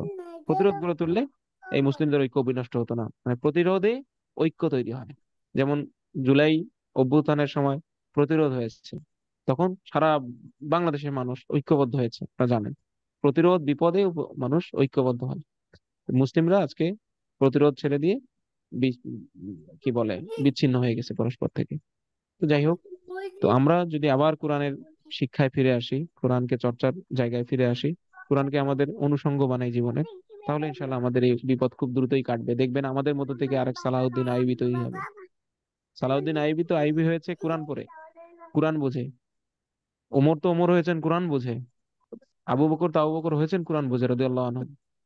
তো আমরা যদি বুঝি, আমাদের থেকেও তৈরি হবে। আমাদের সন্তানদেরকে আমরা যদি বানাতে চাই, আমরা এটা করতে হবে। হ্যাঁ, তো সবচেয়ে বেস্ট কোরআন রানিং প্রতিষ্ঠান খুঁজবেন আপনারা, আবাসিক প্রতিষ্ঠান, অনাবাসিক প্রতিষ্ঠান, সেখানে সন্তানদেরকে দিবেন। এখন প্রতিষ্ঠান সব সময় সম্পূর্ণটা দিতে পারে না। এটা সন্তানকে বা যার অধীনস্থ অধীনস্থে যারাই আছে, দায়িত্বে দায়িত্ব আছে যাদের, যাদের উপর তো তারা এটা প্রোভাইড করবেন। যেগুলো প্রতিষ্ঠান প্রোভাইড করতে পারছেন এটা আপনারা দিবেন। যেমন প্রতিষ্ঠান ধরুন আহ ব্যক্তির সোহবত, বড় বড় ব্যক্তির সোহবত দিতে পারে না প্রতিষ্ঠান, তো আপনারা আপনাদের সন্তানদেরকে বড় বড় কোরআনের খাদেম, বড় বড় দ্বীনের খাদেম, আলিমগণ, দায়ী, ওনাদের সোহবতে নিয়ে যাবেন, দোয়া নিবেন, সাক্ষাৎ করাবেন, বলবেন বাবা তোমাকে এরকম হতে হবে, মা এরকম হতে হবে, এরকম আর কি। বা আপনার ভাই, ভাই তোমাকে মন হতে হবে, ঠিক আছে। যেমন আমি আপনাদেরকে যদি বলি কোরআন রিলেটেড কাজ করছেন জেনারেল শিক্ষিত অনেক আছেন, ডক্টর শামসুল আরেফিন আছেন, তারপরে doctor S M Nahid Hasan আছেন, doctor engineer S M Nahid Hasan, এবং অসংখ্য জেনারেল শিক্ষিত ব্যক্তি আছে যারা কোরআন নিয়ে অনেক কাজ করছেন, জেনারেল শিক্ষিত। তো আপনারাও করবেন, প্রত্যেকে দায়ী হয়ে যাবো আমরা ইনশাআল্লাহ। আচ্ছা, এখানে হাফেজও আছেন অনেকে, মসজিদের খতিব আলিমও আছেন, তাদের কাছে এই আলোচনাগুলো আসলে নতুন মনে হবে না, পুরাতন মনে হবে। আমাদের সিংহভাগ শিক্ষার্থী জেনারেল শিক্ষিত, যার কারণে আমরা এই আলোচনাগুলো করলাম তাদের উদ্দেশ্যে, আপনাদের জন্য এটা মজাকারা হলো। আচ্ছা, এরপরে আমি এখন মূল পয়েন্টে চলে যাই। আমাদের এই কোর্সের আয়োজনের কারণ আপনারা জানেন। এতদিনে এতক্ষণ আমরা যা আলোচনা করলাম এটাই কারণ, যে কোরআনের হক আদায় যেন মুসলিমরা করতে পারে, যেহেতু কোরআন বোঝা ফরজ, মানে কোরআনের হক কোরআন বোঝা, এটার জন্য তাদের চিন্তা ভাবনা করা। তো সুতরাং কোরআনকে বোঝার জন্য আমরা তর্জমা কোর্স আয়োজন করেছি। এরপরে মুসলিমদের যেন ওই শক্তিটা, ওই অবস্থানটা ফিরে আসে, এটার বহান একটা চিন্তা নিয়ে আমরা এটা শুরু করেছি। তো আরো অনেক বিষয় আছে, আমরা আল্লাহ এবং তার রাসূলের সাথে আপনাদেরকে কানেক্টেড করতে চাই, ঠিক আছে। আমরা চাই আপনারা যেন এটা হন, এবং সাহাবা ইকরামের নমুনা যেন আপনারা হন, এই জন্য আমরা এটা আয়োজন করছি। এটা আমাদের আয়োজনের কারণ। আর একটা বড় কারণ, কোরআন তর্জমা এই কোর্স করলে কি আমি কোরআন পুরোপুরি বুঝে ফেলবো? আমরা এটা বলি যে অনুবাদটা আপনি হয়তো বুঝতে পারবেন, কিন্তু কোরআনের শিক্ষা, কোরআনের বুঝ, এটা পরিপূর্ণ আসবে না। এটা আপনাকে এটা নিয়ে আরো পড়াশোনা করতে হবে, ঠিক আছে। তাহলে আপনি এবং ব্যক্তির সোহবত লাগবে, ব্যক্তির সান্নিধ্য হতে পারে অনলাইন অফলাইনে, এবং ব্যক্তির তত্ত্বাবধান লাগবে। হ্যাঁ, মানে নিজে নিজে না, এটা যখন হবে, দীর্ঘ সময় পার হবে, তখন আপনি এটা অর্জন হবে ইনশাআল্লাহ। বাকি শাব্দিক অনুবাদ যে বোঝা কোরআন, ধরুন আমি একটা আয়াত পড়লাম আলহামদুলিল্লাহ রব্বিল আলামিন, এটা এটা শাব্দিক অনুবাদ কি? আলহামদু সমস্ত প্রশংসা ও কৃতজ্ঞতা, লিল্লাহ আল্লাহর জন্য, রব্বিল আলামিন কোন আল্লাহ, আল্লাহ পাকের গুণটা কি, কি গুণ আছে? রব্বিল আলামিন তিনি জগৎ সমূহের জগৎ সমূহের প্রতিপালক। তো আহ এই যে আমি অনুবাদ করলাম, এটা হচ্ছে শাব্দিক অনুবাদ। এবং সবচেয়ে আপনাদেরকে একটা পয়েন্ট বলি, কোরআনের আসলে অনুবাদ করাই সম্ভব না। কোরআন কোথায় আল্লাহ পাকের কালাম, এবং পৃথিবীর সবচেয়ে সমৃদ্ধ ভাষায় নাজিল হয়েছে, আরবি ভাষায়। পৃথিবীর কোনো ভাষা এত বেশি সমৃদ্ধ নয়, এত বেশি প্রাচীন নয়। হ্যাঁ, জান্নাতের ভাষা আদম আলাইহিসসালাম ওখান থেকে আহ জান্নাতি ভাষা আরবিতেই কথা বলে এসেছেন ধরেন, এবং আমরা ব্যাক করব যখন আখিরাতে, তখনও আরবি। দীর্ঘ সময় আরবি ভাষা সবচেয়ে প্রাচীন ভাষা বলতে পারেন, এবং সবচেয়ে সংরক্ষিত ভাষা। হ্যাঁ, বাংলা ভাষা ধরুন 500 বছর পর বাংলা থাকবে না আর। আপনারা তো মনে হয় জানেন যে বাংলা এসেছে নাকি সংস্কৃত থেকে, তার মানে এটা সংস্কৃত ছিল, এখন হয়ে গেছে বাংলা। তো একইভাবে বাংলা এক সময় দেখা যায় 500 বছর পরে বাংলা আর কি থাকবে না, বাংলা থাকবে না, ওটা অন্য একটা ভাষায়। এটা তখন তারা বলবে এটা এই ভাষা। ধরুন যে নাম দিলাম আমি, আহ কি নাম দেই, ধরুন যে শুভ্র ভাষা সে, তো এই শুভ্র ভাষা কোত্থেকে এসেছে? যে বাংলা ভাষা থেকে এসেছে। এখনকার এই ইতিহাস হয়ে যেতে পারে একসময়, কিন্তু আরবির ক্ষেত্রে এটা হয়নি, এটা সংরক্ষিত ভাষা। এবং আল্লাহ পাক বলেছেন যে আমি কোরআনকে সংরক্ষণ করবো, ইন্না নাহনু নাযালনা যিকরা ওয়া ইন্না লাহু লাহাফিজুন। তো আল্লাহ পাক যেহেতু কোরআনকে হেফাজত করবেন, আর কোরআন তো আরবি ভাষা নাযিল হয়েছে, বোঝা যায় আরবি ভাষা আল্লাহ পাক কিয়ামত পর্যন্ত হেফাজত করবেন ইনশাআল্লাহ। আরবি ভাষা চেঞ্জ হবে না, সংরক্ষিত থাকবে। আচ্ছা, তো আমাদের যেটা কাজ, মানে আমরা আপনাদের আরেকটা কারণ আমরা এটা আয়োজন করেছি, যেন একজন আরব বেদুইন, মানে আরবের গরিব গ্রামের মানুষ, যে বিদ্যা বুদ্ধি এত নেই, বিজ্ঞান এবং যুগ সচেতন না, এমন একজন মূর্খ আরব শুধু আরবি ভাষা জানার কারণে কোরআন যতটুকু বুঝতে পারছিল, হম বুঝতে পেরেছে, অতটুকু যেন আমরা অন্তত বুঝতে পারি। এইটা হলো আমাদের মূল মাকসাদ, ঠিক আছে। এবং আপনাদেরকে কোরআনের আলেম বানিয়ে দেওয়া, কোরআনের বিশাল বড় কি পণ্ডিত বানায় দেওয়া আমাদের লক্ষ্য না, আসলে সম্ভাবনা হবে। যাতে একজন আরব আরবি ভাষা জানার কারণে কোরআন যতটুকু বুঝতেন ততটুকু আমরা বাংলাভাষী হয়ে বুঝতে পারি।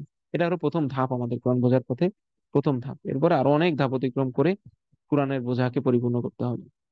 তো এটা একটা বিষয়। আর এটা হলো মূল আলোচনা শেষ আমার। একটা প্রথম অংশ যে আমরা কেন কোরআন তর্জমা শিখবো, কেন আমরা শেখাচ্ছি। এটা আপনাদের কাছে ক্লিয়ার হয়েছে কিনা আমি একটু শুনতে চাই, দু একজন বলেন। আনমিউট করে দাও তো, মিউট আনমিউট। হ্যাঁ হ্যাঁ, আলহামদুলিল্লাহ হুজুর, মেসেজ আচ্ছা ক্লিয়ার আলহামদুলিল্লাহ। আমরা চেষ্টা করবো আচ্ছা, এটা ফলো করার জন্য ইনশাআল্লাহ। ইনশাআল্লাহ। আচ্ছা, কতজন জয়েন আছে? জি, আসসালামু আলাইকুম আলহামদুলিল্লাহ, হুজুর। অনেক ভালো। ওয়ালাইকুম আসসালাম রহমতুল্লাহ। কয়টা বাজে? জিজ্ঞাসা পরে নেব ইনশাআল্লাহ, জিজ্ঞাসা পরে আমরা নেব বুঝতে ইনশাআল্লাহ, পেরেছি। হ্যাঁ? আমরা আচ্ছা, জিজ্ঞাসা পরে নেব আমরা ইনশাআল্লাহ। আমরা, হ্যাঁ, আরো আলোচনা আছে একটু, আর দ্বিতীয় পয়েন্টটা এখন আলোচনা করবো। মিউট করে দেওয়া সবাই। আচ্ছা, আমরা এখন দ্বিতীয় পয়েন্টে যাই। আমাদের প্রথম আলোচনা অংশ শেষ। প্রথম আলোচনা অংশ ছিল আমরা কোরআন তর্জমা কেন শিখবো, কেন শেখাচ্ছি। হ্যাঁ, আবেগের জায়গা থেকে দায়িত্বের জায়গায় নিয়ে আসার জন্য কি কি চিন্তার মধ্যে রাখতে হবে আমাদের, সেগুলো আলোচনা হলো। আমি চাচ্ছিলাম এই আলোচনার মাধ্যমে যেন আপনাদের একটা বুস্ট হয়, যেটা আবেগের জায়গা ছিল সেটা যেন দায়িত্বের জায়গায় এসে পড়ে। ঠিক আছে?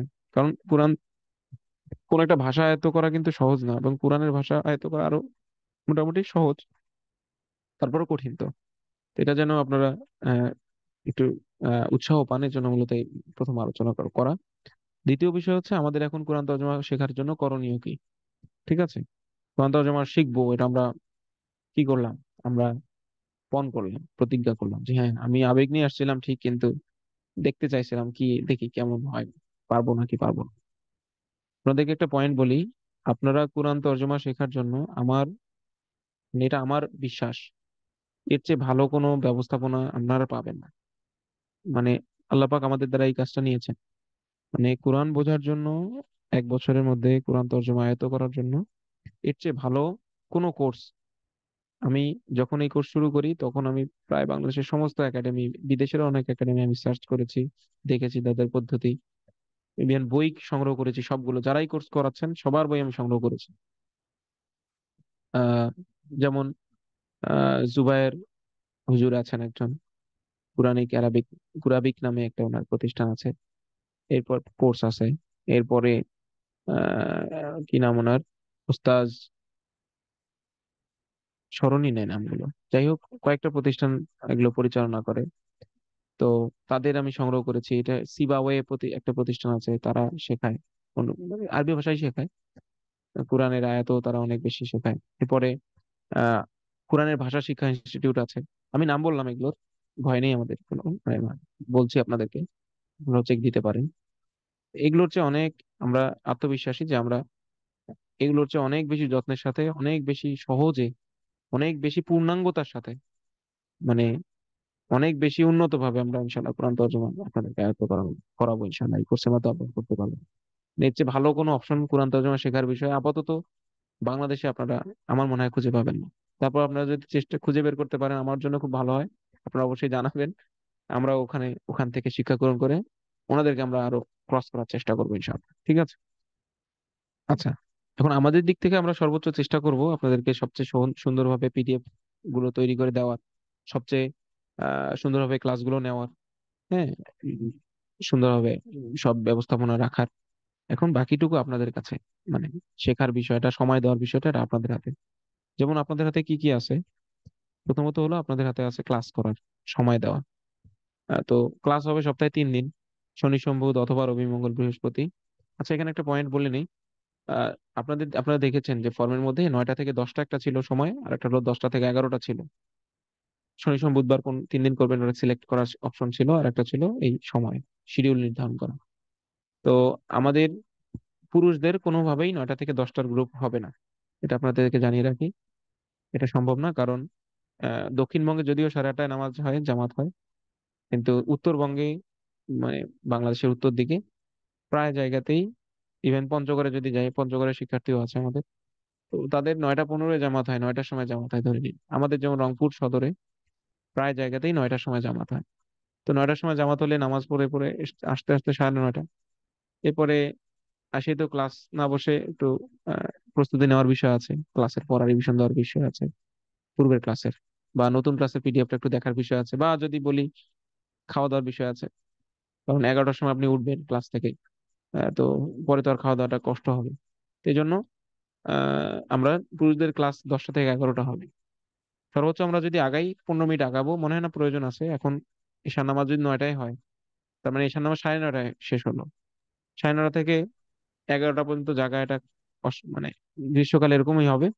এরপর যখন সময় কমে আসবে, ঈশান নামাজ আরো পিছিয়ে, মানে 7টায় 8:30 এই সময় আসবে, তখন আমরা ক্লাসও কি করবো, পিছিয়ে দেবো। মানে এশার জামাতের 1 ঘন্টা পরে ক্লাস শুরু হবে, এরকম হবে আর কি, ঠিক আছে? বা আধা ঘন্টা পরে ক্লাস শুরু হবে, এরকম আমরা অপশন করবো ইনশাল্লাহ। এখন 10টা ইনশাল্লাহ আপনাদের শুরু হবে। একটু রাত জাগার, অনেকেই বলতে পারেন আমি ডায়াবেটিসের রোগী, আমি রাত জাগবো কিভাবে, বা আমি এমনি রাতে তাড়াতাড়ি ঘুমাই। এটা আপনি যে যে কারণে জেগে থাকতে পারে একটা মানুষ রাতে, সেটার মধ্যে সবচেয়ে শ্রেষ্ঠ কারণ এটা কোরআনের অর্থ, কোরআন বোঝার জন্য জেগে থাকা। এবং আপনারা পৃথিবীর ইতিহাসে দেখবেন যে কোরআনকে নিয়ে রাত জাগা, এটা একটা বড়, পৃথিবীর ইতিহাসে বলবো না, মানে এটা নবীজি সুন্নাহ, যে কোরআনকে নিয়ে রাত জাগা, রাত্রি জাগরণ। আয়াতটা স্মরণ নেই। ওমিনাল লাইলি ফাতাহাজ্জাত বিহি নাফিলাতাল লাক, এইটাই তো মনে হয়, হ্যাঁ, ওমিনাল লাইলি ফাতাহাজ্জাত বিহি নাফিলাতাল লাক, এটা আয়াত আছে, হ্যাঁ। যে মানে কোরআন নিয়ে রাত কাটানো, কোরআন তিলাওয়াতের মাধ্যমে, সলাতে তিলাওয়াতের মাধ্যমে। তো আপনারা রাত কাটাবেন কোরআনের অনুবাদ বোঝার চর্চায়, সেটা ক্লাসের সময়। আমি বলছি না যে আপনারা রাত 11টার সময় পড়তে বসেন বা 10টার সময়, দরকার নেই। যে 3 দিন ক্লাস হবে ওই 3 দিন একটু কম্প্রোমাইজ করতে করতে হতে পারে। আর যদি একদম সম্ভব না হয়, শারীরিক ভাবে আপনার ক্ষতিকর হয় আপনার জন্য ভীষণ, তাহলে আপনি রেকর্ড ক্লাস দেখবেন, লাইভ ক্লাসে রেকর্ড হবে। সেই রেকর্ড ক্লাসে আমরা ইনশাল্লাহ টেলিগ্রাম গ্রুপে দিয়ে দেবো, সেই টেলিগ্রামে আপনারা রেকর্ড ক্লাস ইনশাল্লাহ দেখে নিতে পারবেন, ঠিক আছে? যেদিন সম্ভব হবে লাইভ ক্লাসে জয়েন করবেন। আর আমরা বলি সবসময়, একটু সামান্য কোনো কারণে যেন লাইভ ক্লাস আপনি মিস না দেন। মানে লাইভ ক্লাস এর সময় যখন বাড়তি কথাও হয়, তখন লাইভ ক্লাসে খুব ভালো লাগে কথা বলতে, কিন্তু যখন কেউ পরবর্তীতে রেকর্ড দেখে, তখন বিরক্তিকর হয়। এবং লাইভ ক্লাসে উস্তাদদের সান্নিধ্যে যে নূরটা হবে, কারণ সবাই কোরআন শিখতে বসেছে, একটা রাতের পরিবেশ, রাত কিন্তু কোরআনের সাথে রাতের একটা বিশেষ সম্পর্ক আছে। তো এই পরিবেশটা আপনি দিনের অন্য সময় পাবেন না, স্বাভাবিক। তো এই জন্য রাতে আমার মনে হয় আপনার জন্য ভালো হবে একটু সময়টা দেওয়া। কারণ আমরা রাত নির্ধারণ করেছি একটাই কারণে, বেশিরভাগ মানুষই চাকরিজীবী, যারাই অংশগ্রহণ করেছেন বা সংসার করেন, তো ব্যবসা করেন, তো তারা ফিরে যেন মানে কোর্স করতে পারে, এজন্য মূলত আমাদের রাতে দেওয়া। সামনে আমরা চেষ্টা করব সকালেরও কোনো গ্রুপ খোলার। হ্যাঁ, তো বাংলাদেশের সংস্কৃতি হচ্ছে সকালে ঘুমানো, রাত জাগা, হয়ে গেছে একটা সংস্কৃতি। এই জন্য আমরা সংখ্যাগরিষ্ঠ মানুষের দিকে খেয়াল করেই রাতেই কোর্স রেখেছি। যদি এমন হতো যে হ্যাঁ, চায়নার মতো তাড়াতাড়ি মানুষ ঘুমায়, ফজরে আগে উঠে পড়ে, অস্ট্রেলিয়াতেও শুনেছি সেম ঘটনা, তারা 9টা 10টার দিকে ঘুমিয়ে পড়ে ওদের দেশের সময় হিসেবে, এবং নাকি 4টা থেকেই তাদের দিন শুরু করে। তো এরকম হলে আমরা বাদ ফজরই ক্লাস রাখতাম, রাতে না রেখে দিনের মধ্যে। যাই হোক, একটু কষ্ট করতে পারেন। এটা আপনাদের প্রথম কাজ, একটু স্যাক্রিফাইস করতে হবে, অনেক জরুরি কাজ থাকবে আপনাদের। প্রথম কাজ যেটা বলছি, ক্লাস মিস দিবেন না, লাইভ ক্লাস। নাম্বার কাজ 2 নাম্বার, লাইভ ক্লাসে যে ঝামেলাগুলো আসবে আপনার, মানে ধরুন বেড়াইতে যাওয়া বা কোনো একটা দায়িত্ব আপনার আছে, কাজ আছে, এটা আগে করে নেবেন। এবং মানে মনে করবেন যে এটা একটা আপনার কি বলবো, চাকরি রিলেটেড একটা কাজ মনে করতে পারে। তো এটা আপনি ওভাবেই গুরুত্ব দিবেন আর কি, ঠিক আছে? আচ্ছা, এটা গেল ক্লাস সংক্রান্ত গুরুত্ব দেওয়া। এরপরে আপনি ক্লাসের যা শিখবেন, এটা আপনাকে গুরুত্ব দিয়ে আবার মুখস্থ করতে হবে, চর্চা করতে হবে। ক্লাসের মধ্যে আমরা চর্চা করাবো, ক্লাসের যা পড়ানো হবে, ধরুন শব্দার্থ পড়ানো হলো প্রথমে, এটা শিখিয়ে দেওয়ার পরে আপনাদেরকে 5 মিনিট পড়তে দেওয়া হবে, আপনারা লাইভ ক্লাসেই বসে বসে পড়বেন, সবাই পড়বে। এরপরে লাইভ ক্লাসের পরে লাইভ শব্দার্থ পড়ানোর পর আমরা যে নিয়মটা, সে প্রত্যেকটা ক্লাসে আমরা একটা নিয়ম শেখাবো, সেই নিয়মটা আপনারা আমরা আবার চর্চা করার সময় দেবো লাইভ ক্লাসের ভিতরেই, 5 মিনিট। এরপরে আবার যে নিয়ম শেখানোর পরে যে আয়াতগুলো আমরা অনুবাদ শিখবো, ওই আয়াতগুলোর অনুবাদ চর্চা শেখানোর পরে বুঝিয়ে দেওয়ার পরে আপনাদেরকে আবার সময় দেওয়া হবে, আপনারা পড়েন, ঠিক আছে? এরপর আমরা 2-1 জনের কাছ থেকে আবার শুনবো, ক্লাসের মধ্যেই আউটপুটটা আমরা শুনবো। তো এরপরে কি হবে, আহ আপনারা উম পরবর্তীতে ক্লাসের শেষে এটা সময় দিতে হবে 1 ঘন্টা দিনে, ক্লাস বাদে আপনি 1 ঘন্টা সময় দিবেন। যদি আপনারা 1 ঘন্টা সময় দেন দিনে, ক্লাস বাদে ইনশাল্লাহ আপনাদের এই পড়া ইনশাল্লাহ আয়ত্ত হবেই, আমি এটা মানে গ্যারান্টি দিয়ে বলতে পারি ইনশাল্লাহ। আপনি মাথায় রাখবেন যে আমি ক্লাস বাদে সপ্তাহে ডেইলি আমি 1 ঘন্টা করে সময় দেবো। এটা আপনি যখন দেন, ঠিক আছে, আপনার ইনশাল্লাহ এই কোর্স অনায়াসে আপনি শেষ করতে পারবেন, অনায়াসে সব পড়া আয়ত্ত করতে পারবেন। আচ্ছা, এরপরে আমাদের পিছনের পর আমরা রিভিশন দেবো। ধরুন আজকে 10 নম্বর ক্লাস চলছে, 10 নম্বর ক্লাস হলো, আমরা করবো কি, আমরা শুরু থেকে একটু রিভিশন দেবো, প্রতিদিন শব্দার্থগুলো রিভিশন দেবো, যখন সুযোগ হবে পিছনের পড়াগুলো আমরা রিভিশন দেবো। আসলে পিছনের পড়া রিভিশন দেওয়ার জন্য আমরা পরীক্ষার ব্যবস্থা করি এবং পরীক্ষাটা মৌখিক হয় আমাদের একাডেমিতে, কারণ এখানে আমরা প্রত্যেকের অবস্থা যাচাই করতে পারি। তো আপনাদের সব মাসে একদিন বা 2 সপ্তাহে একদিন একটা পরীক্ষা হবে, 5 ক্লাস পর পর অথবা 10 ক্লাস পর পর একটা করে পরীক্ষা নেব, এবং সেই পরীক্ষাটা মৌখিক হবে। মৌখিক কেমন, আপনারা তো লাইভ ক্লাসে অংশগ্রহণ করেন এভাবে, তো ওটা ক্লাস আর লাইভ ক্লাসে অংশগ্রহণ হবে না, পরীক্ষা। আপনাদের প্রত্যেকের নাম্বার তো আমাদের কাছে আছে, নাম আছে, আপনাদের যিনি পড়াবেন উনি প্রত্যেককে 1 to 1 ফোন দিবেন, হোয়াটসঅ্যাপে ফোন দিয়ে প্রত্যেকের কাছ থেকে মৌখিক পরীক্ষা শুনবেন। ধরুন 10টা ক্লাস থেকে যে কোনো জায়গা থেকে আয়াত অনুবাদ শোনা হবে, যে কোনো জায়গা থেকে শব্দার্থ ধরা হবে, আপনি এটা পারছেন কিনা। এই যখন এই পরীক্ষা দেওয়া হবে, এই পরীক্ষাকে কেন্দ্র করে হলো আপনি লাস্ট একটা রিভিশন দিবেন, বাধ্যতামূলক রিভিশন দিবেন, ঠিক আছে। আমাকে একটু পানি দেন। তো এটা একটা বিষয়। আর আর গুরুত্বপূর্ণ পয়েন্ট আছে, 2টো পয়েন্ট বলে আমি কথা শেষ করব, ঠিক আছে। প্রথম পয়েন্ট হচ্ছে আপনাদের এখানে আমরা কিভাবে শেখাবো, এটা একটু জরুরি আলোচনা, আপনারা শুনেন মনোযোগ দিয়ে। আমরা তর্জমা কিভাবে শেখাবো, আমরা আপনাদেরকে প্রত্যেকটা ক্লাসে কোরআনের একটা বাক্যের কাঠামোর সাথে পরিচিত করাবো, একটা কাঠামো। যেমন ধরুন interrogative sentence, who is he, ধরুন সে কে, তারপরে হু এম আই, আমি কে, তারপরে হু আর ইউ, তুমি কে। এই যে দেখুন হু আর, এই যে দেখুন একই কাঠামো কিন্তু, who are you, who am I, একটা কাঠামো। আমরা কোরআনে ধরুন এই ধরনের অনেক বাক্য আছে, তো আমরা প্রত্যেকটা ক্লাসে একটা কাঠামোর সাথে আপনাদেরকে পরিচিত করাবো। এবং ধরুন একটা কাঠামো কিরকম, আহ আমি মাদ্রাসায় যাচ্ছি, তো এটা একটা কাঠামো। আমি আছে, একটা জায়গায় যাচ্ছেন ওটা থাকবে, এবং একটা ক্রিয়া থাকবে। তা আমি যে মাদ্রাসায় যাচ্ছি, আমি বাজারে যাচ্ছি, আমি তোমার সাথে বাজারে যাচ্ছি, আমি বাজার করতে বাজারে যাচ্ছি, এই যে একই রিলেটেড বাক্য কোরআনে এই ধরনের একই কাঠামোর বাক্য অনেক আছে। তো আমরা প্রত্যেকটা ক্লাসে একটা কাঠামো নতুন পরিচয় হব, এবং ওই কাঠামোটা আমরা ব্যাকরণিক ভাবে বুঝতে চেষ্টা করব যে এই কাঠামোটা কিভাবে কাজ করে, এবং এই কাঠামোর বাক্য যদি আমার চোখের সামনে আসে আমি এটার কিভাবে অনুবাদ করব, প্লাস কিভাবে আমি হরকত ছাড়া এটাকে পড়বো। মানে আপনারা হরকত ছাড়াও কোরআন যেন পড়তে পারেন, সেটাও আমরা ইনশাল্লাহ চর্চা করাবো। মানে কোরআনের কোন শব্দে কেন কি হরকত হলো, এইটা আপনারা বুঝতে পারবেন ইনশাল্লাহ, ঠিক আছে। মানে আপনারা এখন কোরআন পড়েন শব্দার্থ, মানে জবরদের পেজ দেখে। আমাদের এই কোর্স যদি আপনারা খুব মনোযোগ সহকারে শেষ করতে মানে করেন, আপনারা হরকত ছাড়াই কোরআন পড়তে পারবেন ইনশাআল্লাহ। আমাদের বিগত ব্যাচের শিক্ষার্থীরা হরকত ছাড়া কোরআনের আয়াতগুলো পড়েন। তো আমাদের 11তম ব্যাচ থেকে আমরা হরকত দেওয়া শুরু করেছি, আমাদের যেগুলো আয়াতের অনুবাদ আমরা শেখাই। এর আগে 10ম ব্যাচ পর্যন্ত পিডিএফ এর মধ্যে কোনো হরকত ছিল না, মানে যে আয়াতগুলো আমরা তর্জমা শেখাতাম সেগুলো হরকত ছাড়াই তারা পড়তে পারতেন এবং অনুবাদ করতে পারতেন, ঠিক আছে। এটা আরবি ভাষা শিখলে করা যায়। মূলত আরবি ভাষায় কোনো হরকত নেই, হরকত ব্যবহার হয় না আরবি ভাষায়। কোরআন যেন সবাই পড়তে পারে এই জন্যই কোরআনে হরকতের উদ্ভব হয়েছে। যেমন ইংলিশে হরকত নাই, মানুষ ইংলিশ পড়তে পারে, যে ইংলিশ শিখেছে সে পড়তে পারে, কিন্তু যে ইংলিশ শেখে নাই সে কিন্তু দেখুন যে ডিজেল বানান করতে পারবে না, ডায়রিয়া বানান করতে পারবে না। এরকম আরবিও ঘটনা এমন যে সেখানেই সে সঠিকভাবে হরকত লাগাতে পারবে না, যে আরবি জানে না। এই জন্য যখন কোরআন অনেক বেশি বিস্তৃত হয়েছে সাহাবায়ে কেরামের পরবর্তী যুগে, তখন কোরআন যেন সবাই পড়তে পারে তখন কোরআনে হরকতের ব্যবস্থা করা হয়েছিল।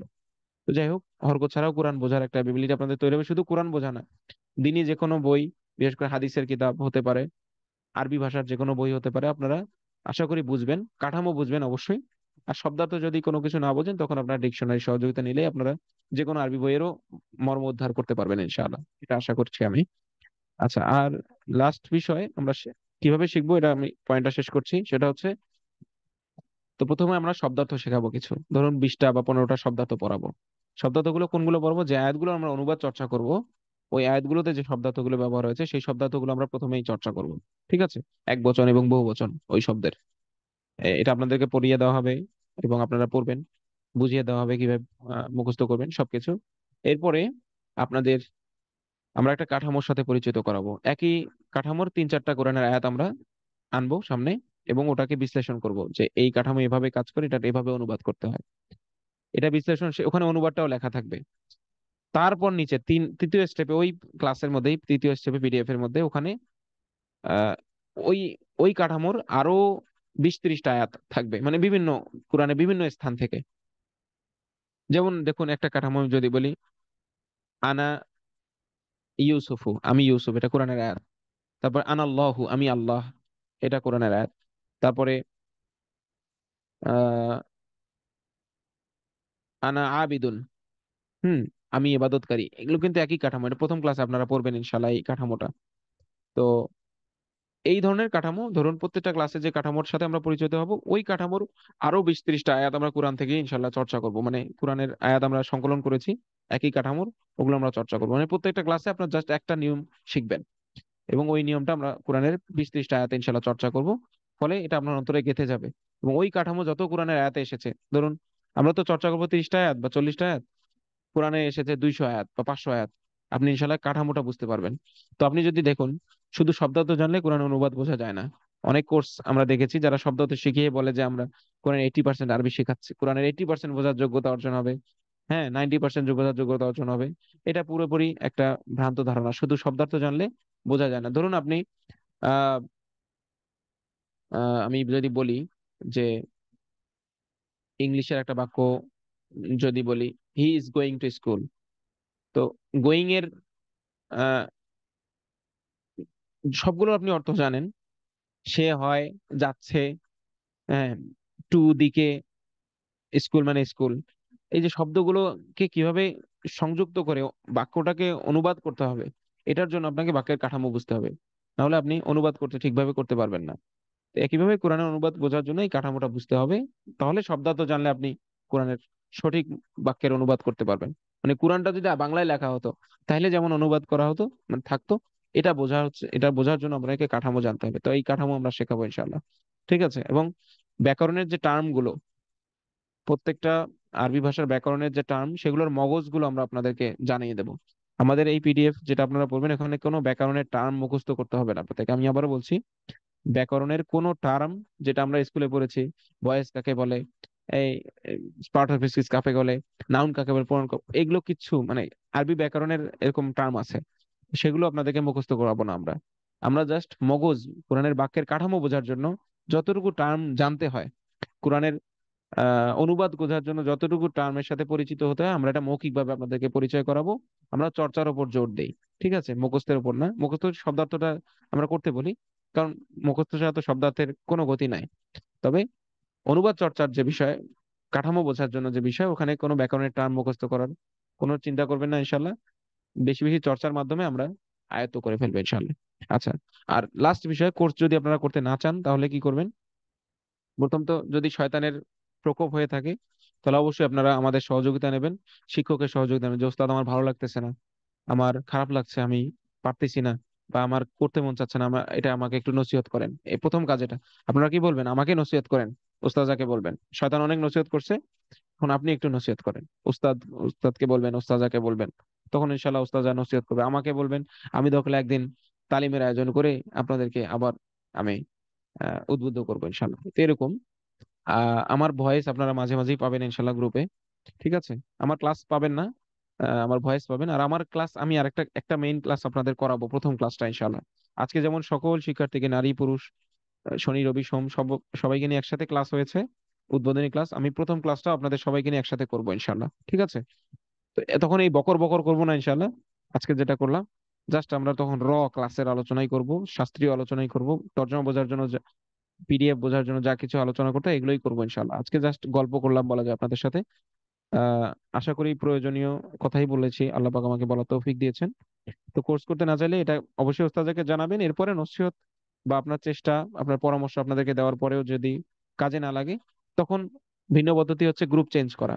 12তম ব্যাচে আছেন, ঠিক আছে, 10টা ক্লাস 20টা ক্লাস হয়েছে, আপনি পড়া বুঝতে পারছেন না, বা কোনো কারণে ক্লাস মিস হয়েছে, পিছিয়ে গেছেন, এই পড়াগুলো উদ্ধার করতে পারছেন না, তখন করবেন কি, আমাদের 2-3 মাস পরপরই বা 2 মাস 1 মাস পরপরই আমরা নতুন নতুন ব্যাচ লঞ্চ করি।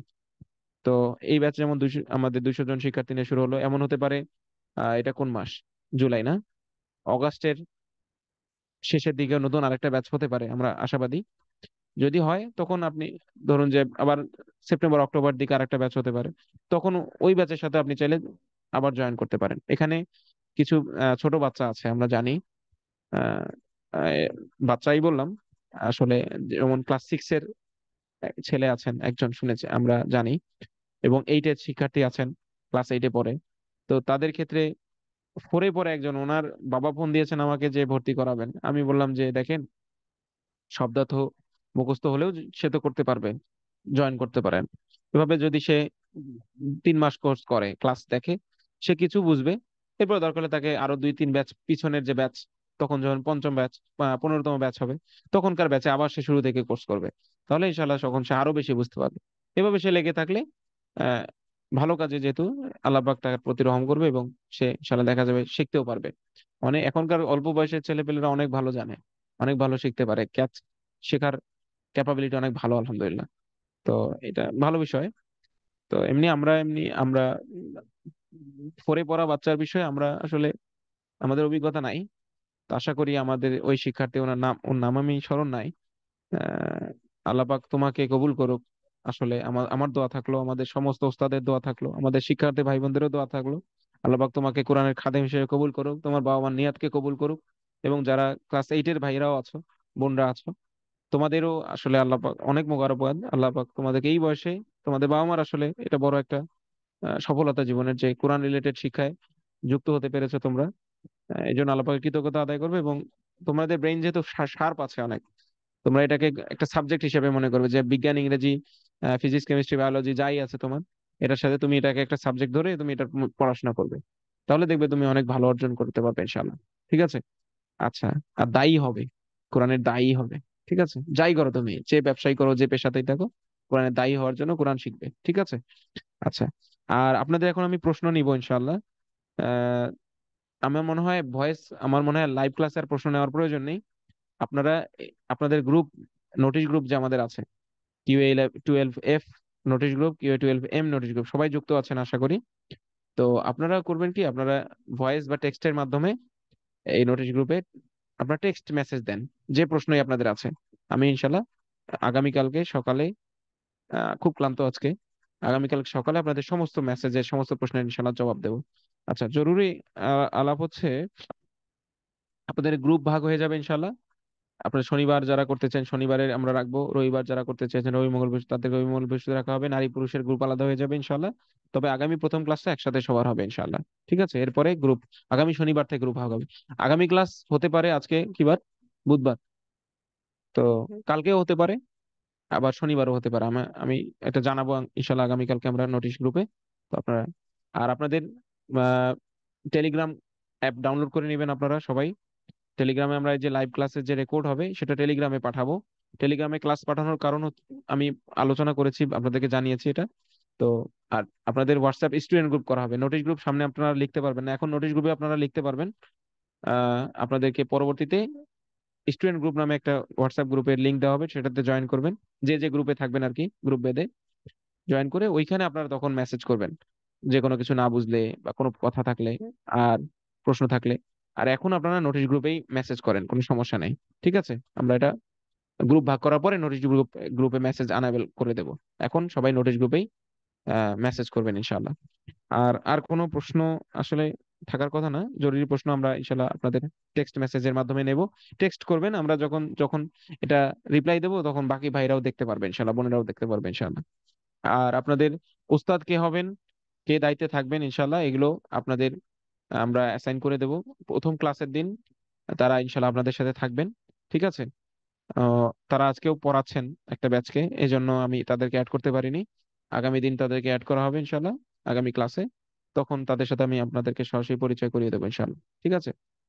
নারী শিক্ষার্থীদের নারী শিক্ষিকা থাকবেন 2 জন, পুরুষ শিক্ষার্থীদের জন্য একজনই 2টা গ্রুপকে পড়াবেন ইনশাআল্লাহ। এবং তার পরিচয় সবকিছু আমরা ইনশাআল্লাহ বিস্তারিত আলোচনা করে দেব। আজকে তাহলে এই পর্যন্তই। আপনাদের দীর্ঘ সময় ধরে এই বসে থাকার জন্য আপনাদেরকে অসংখ্য ধন্যবাদ। আর আশা করি আজকের আলোচনাটা কোরআন তর্জমা রিলেটেড কোর্সের আলোচনার চেয়েও আশা করি কিছুটা জ্ঞান আপনাদের, নতুন ইলম হাসিল হয়েছে কোরআন রিলেটেড। যদি হাসিল হয়ে থাকে এটার উপর আমল করবেন, আর এটা দাওয়াত মানুষকে দিবেন। যদি আপনাদের কোনো বন্ধু বান্ধব, আত্মীয় স্বজন আপনার মনে হয় যে তারও শেখা দরকার, তাকে শেখানো যেতে পারে, আহ, বা তার শিখলে ভালো হবে, তাকে আপনি এটা রিফার করবেন, যাতে আপনার সাথে সেও শিখতে পারে। আর তিলাওয়াত যদি কারো দুর্বল থাকে, তিলাওয়াত অশুদ্ধ থাকে, তাহলে আমাদের তিলাওয়াতের রেকর্ডেড ক্লাস আছে। আমাদের তিলাওয়াতটা লাইভ ক্লাস হয় না, তিলাওয়াতের রেকর্ড করা, তৈরি করা ক্লাস আছে, 4 মাসের তিলাওয়াত কোর্স। সরি, 40টা ক্লাস আছে, 40টা 40টা ক্লাস আছে আমাদের তিলাওয়াতের উপর, প্রি রেকর্ডেড ক্লাস। হ্যাঁ, এটা আমি নিয়েছি। তো আপনাদের সিস্টেম হচ্ছে তিলাওয়াত ক্লাসের, আমাদের কোর্সের আমাদের কায়দা 2 মাস লেভেল এবং নাজেরা 2 মাস, এই মোট 4 মাস ব্যাপী বিশুদ্ধ কোরআন তিলাওয়াত শিক্ষা কোর্স। এটা কোনো ভর্তি ফি নেই, কোনো মাসিক বেতন নেই, এটা একবারে কায়দা কোর্সের 25টা ক্লাসের জন্য আমরা 1,000 টাকা ফি নেই। এবং শুধু ক্লাস না, এটাতে একটা খুব সুন্দর একটা বিষয় আছে, সেটা আপনারা শুনলে অবাক হবেন, যে রেকর্ড ক্লাস দিয়ে আপনাদেরকে ছেড়ে দেবো না আমরা। আমরা রেকর্ড ক্লাসের গ্রুপে আপনারা জয়েন হওয়ার পরে সপ্তাহে 3 দিন সরাসরি ওস্তাদ ফোন দিয়ে দিয়ে আপনার কাছ থেকে পড়া শুনবেন। অর্থাৎ ধরুন আজকে আপনি জয়েন করলেন, শনিবার আপনার কাছ থেকে রেকর্ড ক্লাস তো দেওয়া আছে 1 থেকে 25টা, তো আপনি শনিবারের মধ্যে প্রথম ক্লাসের পড়াটা শিখবেন রেকর্ড ক্লাস দেখে, এরপর পিডিএফ দেখে চর্চা করবেন। এরপরে শনিবার রাত 10টা থেকে 11টার মধ্যে বা 9টা থেকে 10টা, 10টা থেকে 11টা, 2টা গ্রুপ করা যাবে। মানে মানে 9টা থেকে 11টা বা 9:30 থেকে 11টার মধ্যে আমাদের ওস্তাদ বা ওস্তাদা যেই অ্যাসাইন থাকবে, আপনাদের নাম্বার দিয়ে দেওয়া হবে, তিনি আপনাকে সরাসরি হোয়াটসঅ্যাপে ফোন করবেন, ফোন করে বলবেন যে পিডিএফ ওপেন করেন যেটা পড়ানো হয়েছে এবং আপনি আমাকে পড়ে শোনান।